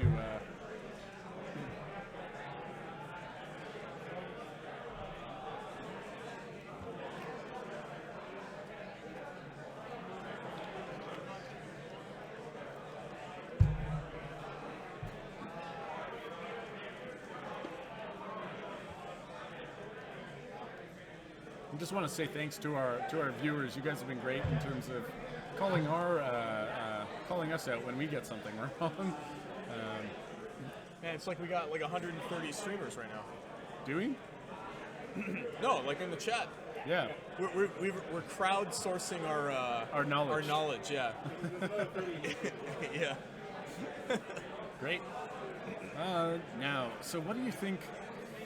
Riot, I think, would probably just do like a one bank or one forward or something. Well, one forward because you want to clear that stress, and then chances are all this stuff is still going to be an arc. But if not, she can always boost towards the swarm. Yeah. I mean, I think Riot's going to eat something this turn. And you said the best thing to take out is Omega Leader. Well, you never want to leave Omega Leader for last, but I think Tomax is going to finish off Omega Leader if possible. But Tomax is also stressed, and I don't think the TIE Bomber has any green turns. But if he goes 3 forward, which I think is green on the TIE Bomber, like he'll get something in arc because I think that the thing the Swarm's going to do is, well, I was going to say the thing the Swarm is going to do is turn, but this looks like a block, or no, it's not even a K turn. No, Chaser's just forward. Yeah. Just moving forward to try and block. To block the backdraft. Backdraft, if which possible. was probably going to do what, some kind of green bank there. Now, so we're seeing the swarm split up here. Yeah. Hard one from D. That's the Black Squadron pilot, the swarm leader. Yep. That's anticipating what? Tomax going 4 forward or something like that? Crackshot has been used on Pure Sabak. Thank you. Or maybe not. We can go double check that. Do you want to go double check that? We'll go double check, guys, and let you know for sure. Oh, there's a 3 forward from Ryad. Interesting. Because now the rest of the swarm can just move up out of arc.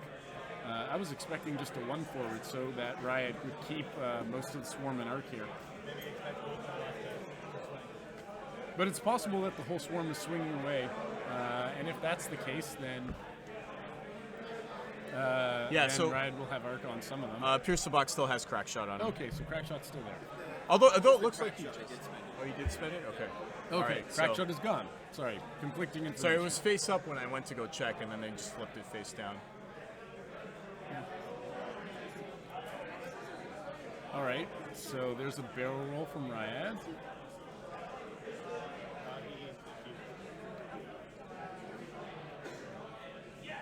No. And- Pure Sabak, not Tomax. Yeah, it's the wrong one. Yeah, Tomax never spends it. It Yeah. always flips back up.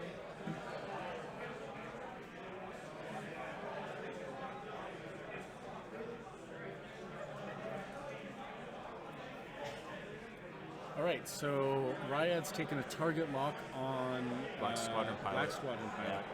Jan Snyder and Peter Smith. Jan Snyder and Peter Oh wow, Smith. that barrel When you're roll done your match, perfectly please come to blocked main the stage. TIE Striker. That's an odd move, though, that I Devin wonder was going to why. do. Like, I wonder why he wanted to turn that way.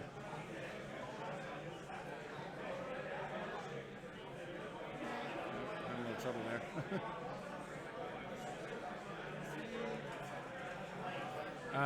Yeah, I'm kind of curious why Devin decided to split it up like that. Maybe to swing around to get backdraft from behind. I Or feel like maybe that he was was the best maneuver. Maybe he was expecting a 1 forward from Ryad. And I then was just suggesting. joust Ryad. Yeah, maybe he was I expecting. don't think that's a really good idea when you have a 6 HP evade token defender. Yeah, pure against- Sabak though, you really want to just like 4 dice out the front, right? I As see, long as okay. you're, and it'd be 5 dice at range 1. If you Yep. had that range 1 shot, I mean, why not? Although you do want to move a 3 speed with Ryad to get the free evade. And that looks like Backdraft maybe like anticipated the block there. Well, Backdraft So is tried swung, to try- yeah. Far Instead ahead. of turning in, he turned away. Yep. And of course now this is where you get to see the back arc, his ability come into play of Backdraft. Oh, and Hal Runner also did a hard 1. Yeah. So it looks like the whole crew decided to split off in multiple directions here. But now the unfortunate thing is like it looks like maybe only no shot Mega for Hal Leader. Runner. Well, maybe he's trying to barrel roll there. Yeah. No. Try to get a shot? No. No, you wouldn't be able to. Okay. So it looks like only Omega Leader, and depending on what Tomax does here. Well, no, not even Omega Leader. Although he may barrel roll into a shot with Ryad. Nope, just taking an evade there. Yeah, does not have the shot. Interesting. I think he's hoping that Tomax Bren gets in front of. Yeah, because I think it's like a 3 or 4 straight. That might be green for the TIE Bomber, something like that. I think the 3 straight is. Yeah. Players, just over 30 minutes left in the round. Again, players, just over 30 minutes left in the round. Just a 1 straight from Tomax. That's fairly conservative. Now, I mean, does like the he bomber probably barrel think. roll? The bomber can barrel roll, right? Yeah. So I would totally barrel roll here Oh, to get the yeah. shot on Omega Leader, right? Because you don't care so much about the. Black Well, Squadron. you don't care about having a focus Yeah. or a target lock Yep. because you can't use them against Omega Leader anyways. So you barrel roll, take that crack shot at Omega Leader now, if you can. Really?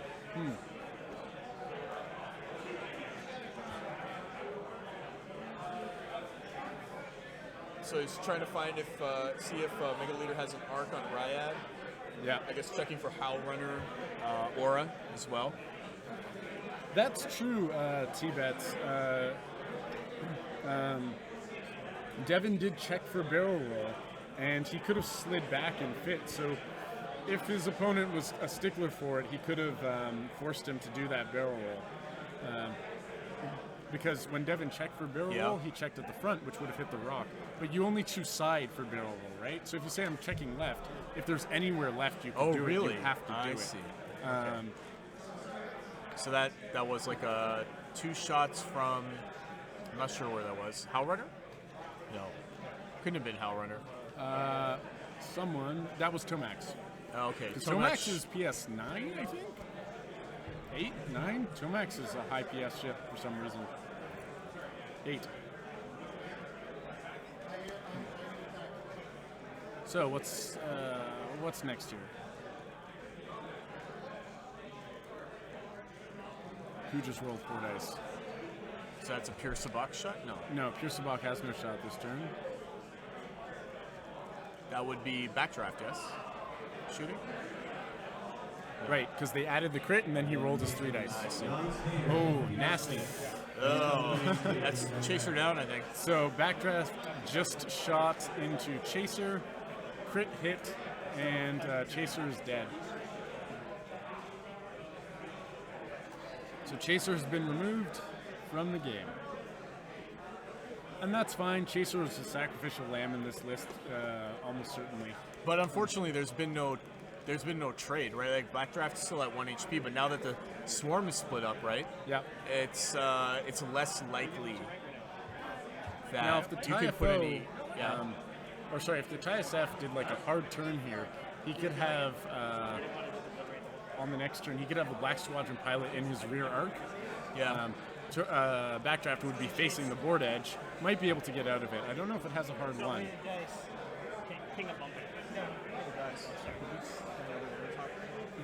If it does have the hard one, then if a TIE SF has a hard one, which I think it does, it's red though, so that'd be no good. He would Yep. do a hard one here, get a shot, and then fly off the map next turn. Could be worth it since he only has 1 HP left and he's going to die soon anyways. Ooh, Omega leader down. the Mega Leader is down with a shot from Ryad. So now Pure Sabac's out of position. Howl Runner's out of position. This Black Squadron pilot is probably going to die to a double attack from both Tomax and Backdraft. Next turn, Yeah, Ryad's probably going to K-turn. Tomax for sure. Yeah. If I were backdraft, yeah, it's hard to say if I just turn out the rear to get that extra crit, Yeah. or if I just hard 1 or hard 2, I guess. I think I would hard 2. Inwards. Ryad K-turns 3 or something. Gets rid of the stress. Ryad does her 3 straight and then decides if she wants Decides, to K-turn or yeah. not, right? Actually, 3 bank even, she could follow the Black Squadron pilot. Can Although, she change a 3 bank into a K-turn? No, only straights. Okay. Yeah, I'm really surprised that there's no lightweight frame on backdraft. Although, Could be a I points guess issue, maybe? just a points issue. Yeah. I'd consider it over the Rebel Captive, to be honest.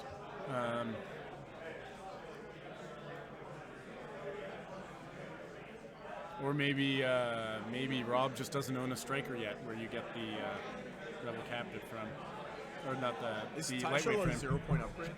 TIE Shuttle is a 0. player. I think so.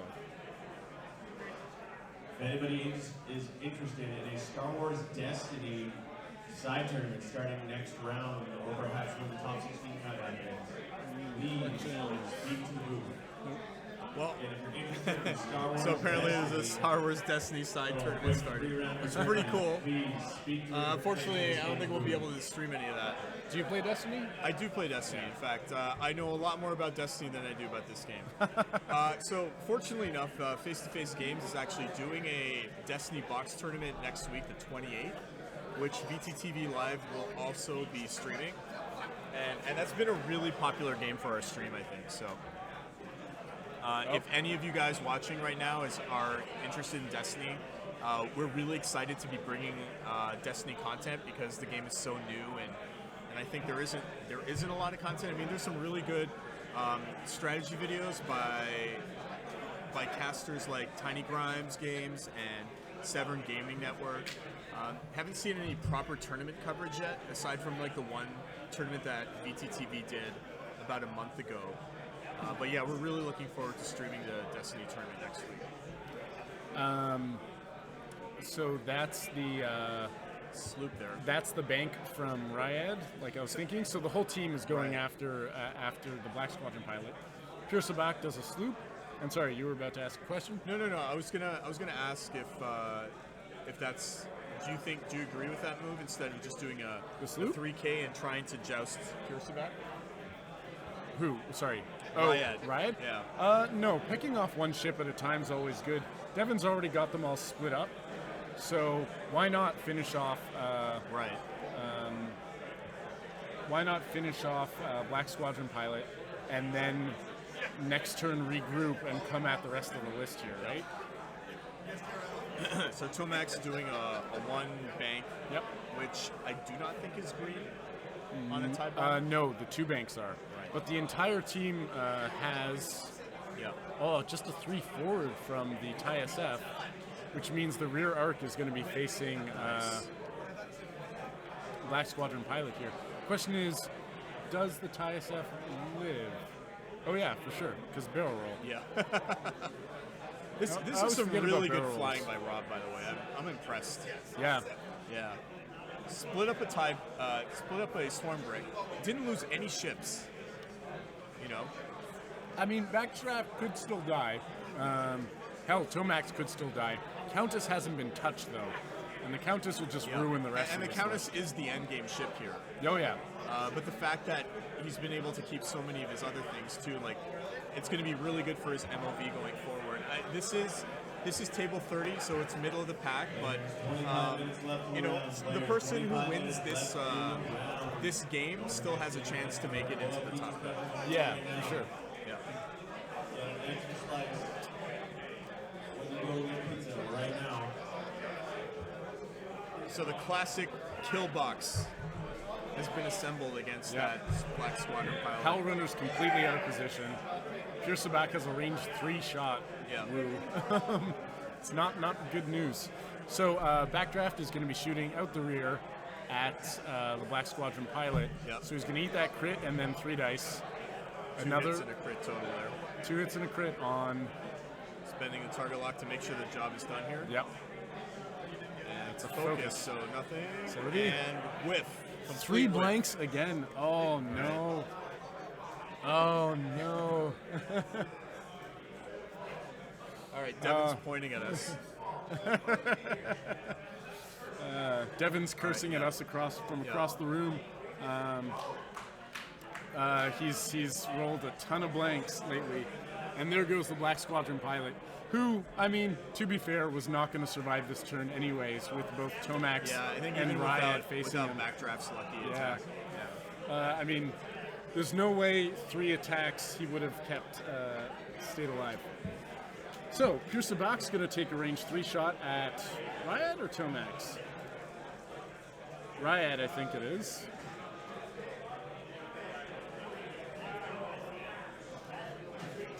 That was some really, really bad luck for Devin. All right, let's see what we got here.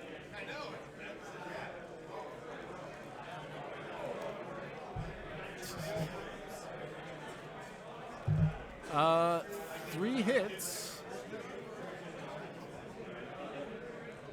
From who? I think that should have been 4 dice for Pure Sabak.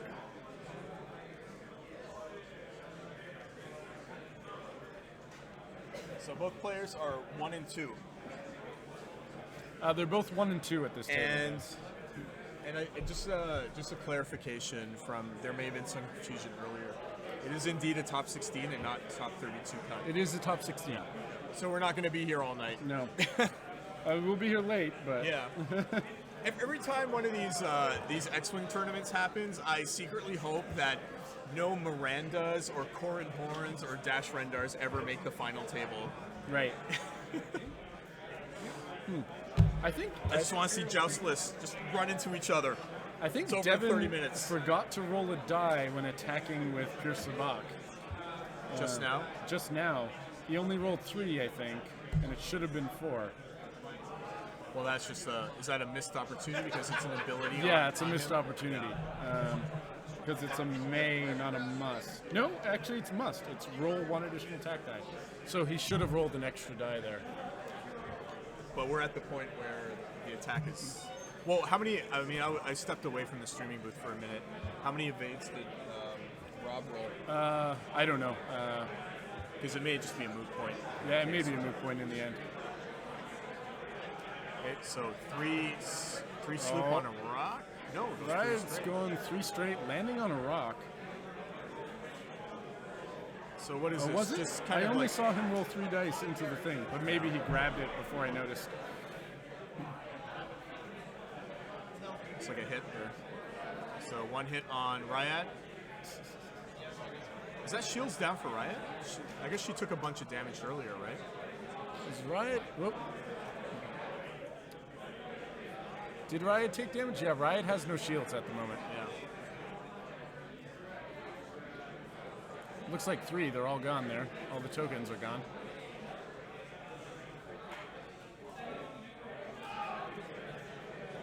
There's a sloop from Backdraft. Coming back. Yeah, I think what this is that Riot going 3 forward, just setting up so that they can all attack next turn. Yep. Tomax doing a 5k next turn, probably. Riot doing a 3k. Yep. And then just coming, like sort of making Sabak come into that cone of fire there. 5K. 5k here, yeah. Yeah, I'm almost surprised he didn't K-turn with Riot. If he K-turned with Riot, that would have meant that Yeah. Riot would be far forward next turn. That's true. right? Yeah. So he could just do a 2K next turn, and then the whole group can come in, and they can Yep. just come in as a wall together Exactly. and blow the heck out of Sabak there. Pure Sabak. It looks like only 1 shot available this turn. That's Pure Sabak shooting on Riot. 4 dice. There we go. 3 hits and a focus. 4 hits on Ryad. That's pure sabak on Riot there. Nasty. And it looks like 1, 2 evades and a focus token. For an So that's going to be evade, 3 evades. Riot takes 1 hit. Yeah. So, yeah. So, chipping away at each ship, but still Hasn't- having that weight of firepower. I mean, pure sabak is the highest PS. Well, it's pure sabak and Howl Runner both. Maybe, Countess Riot actually is in danger of dying before she gets to shoot back here. That's true. Perhaps. Unless Tomax and Backdraft manage to kill Pure Sabak first. Yeah, what Ryad might do here is actually do a 4K maneuver And be farther and away. be further away and let Tomax and Backdraft take the brunt first. But then that's the same problem, like Backdraft dying when Pure Sabak shoots Yeah. it. Although, again, well, you know what? I'd do the 3K here because you want that free evade token. Yeah. And then you want to focus. And, Barrel roll, perhaps? Out of the way of the asteroid? yeah, maybe. Yeah.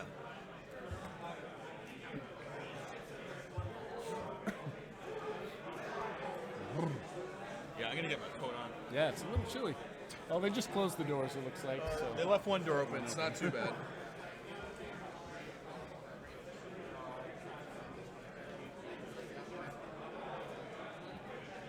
It's actually a balmy, 6, 7 degrees Celsius today, which is warm for Toronto in January.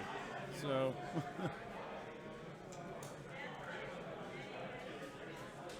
all right, it's not too bad.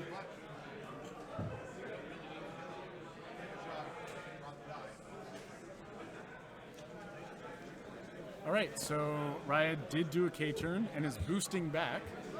Did the 3K, 4K boosting back, so it becomes the equivalent of the 2K.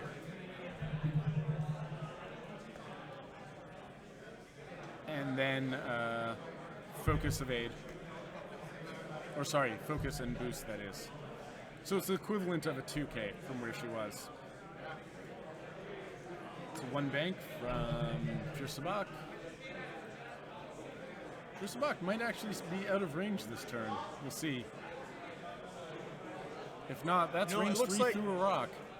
That'll be really good for. Or maybe he Riot's chooses defense. to go after if Riot is indeed out of range. That might actually be within range 3 of Backdraft there. Backdraft Tomax. might actually be the ship to shoot at anyway, because it's not going to have the. It's the full one you token. can kill. That's Yeah. for sure.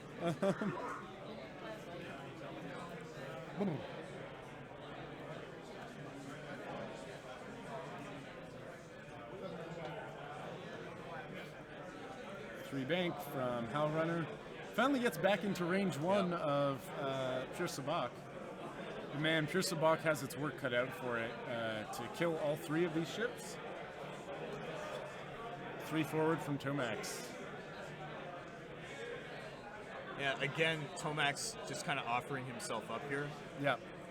Which is fine. Tomax has 4 Yeah. hits and shoots first. If I were Tomax, I would shoot Pure Sabak. Try and get those 2 damage in, so Yeah. Pure Sabak's shot only gets 3 dice instead 3 of dice 4, instead yeah. of 4.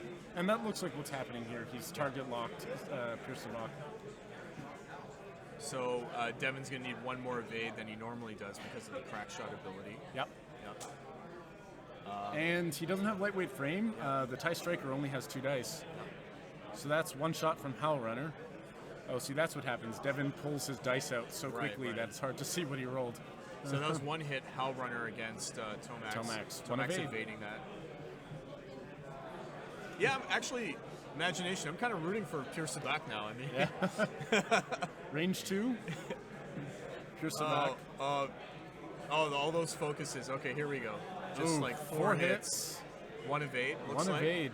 And- Tomax Bren takes 3. Ugh. Tomax Not Bren- enough to kill him, unfortunately. Not enough to kill him. Tomax Which is, Bren again, is it's so alive. unfortunate. I mean, because now... Oh, wait. What did we miss? Maybe we missed the damage earlier? Okay. Oh, we well, must have okay. missed the damage. In Looks which like- case... Geez. Okay, so now we have a full HP Howl Runner, full HP Pure Sabak versus 2, hanging by a thread ships. This is now devolved into an Aces fight. Could we, from now on, make this dice bin a little smaller and put it in the bottom center of the view here? Sure, we can move it around Yeah. based on where the action is. Yeah. Because I think we're missing Yeah. the cards. Yep. So this is Ryad shooting. And with a, looks like, oh no, this is backdraw shooting. Oh, And right. Pirsabak takes 2 hits now. Howl Runner Swarm Tactics Pierce the Box so that Pierce the Box could shoot before Tomax. So 3 damage on Sabak. Is it?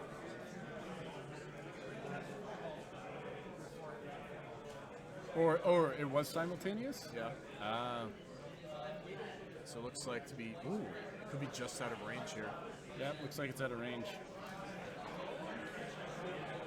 So what do you think Howl Runner's chances are if Pirsabak trades with one of those ships? Not good. No? I mean, Howl Because Runner's it's two high PS. attack dice, right? Backdraft would, they'd both ruin Howl Runner, I think. Man, I mean, I will say though, Devin's kind of made this into an actual game here. Yeah, it looked pretty bad before. See, I feel like if we were doing a top table match right now, the game would be over and one side would have decimated the other. But this is the reason why we're doing this. Not Swiss only do you rounds. guys get to see these nice janky ships, you actually get to see like a back and forth match here. Tomac should have shot, is that correct? Yes. No, Tomac, so... sorry? Tomax did shoot. Yeah, Tomax did shoot. That was the one that did 3 damage to Pierce the Box. Yep. No, They that's ju- not true. It was the SF up there that Yeah, it was shot. the- Oh. But I did see Tomax shoot. He did Okay, like 2 dice so he worth did of roll the shot. dice. Yeah. Okay. Thank you. Oh, is that One clip bank. the asteroid? That looks like that might hit that rock.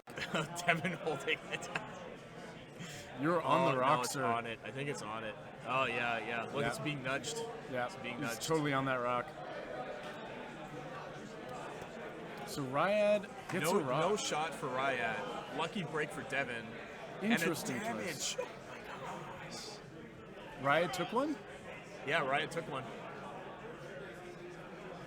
Ryad's down to 1 hit. Backdraft is down to 1 hit. Man, Swarm Tactics where's might win feedback the array when you need it, eh? Swarm Tactics might be what wins the game here. No, I'm serious. Because Pure Sabak gets to shoot before these others because of Howl Runner Swarm Tactics. Yep.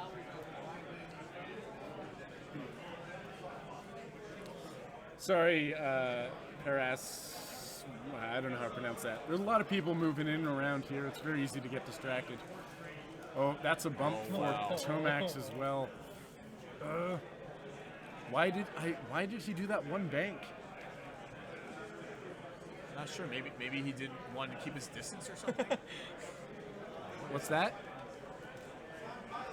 Stun Pilot, Stun pilot. which means that Oh, when he overlaps, isn't that what Stun Pilot does? When he overlaps, he deals Yep. damage. Oh my god. when you bump something. Wow, this game has. Why did he bump? Because he knew, like, it wasn't like.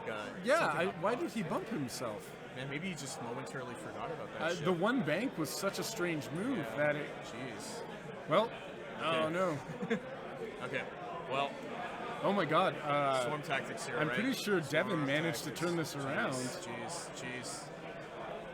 Howl Runner Howl with Runner the kill shooting? shot. With the kill shot. Hit crit.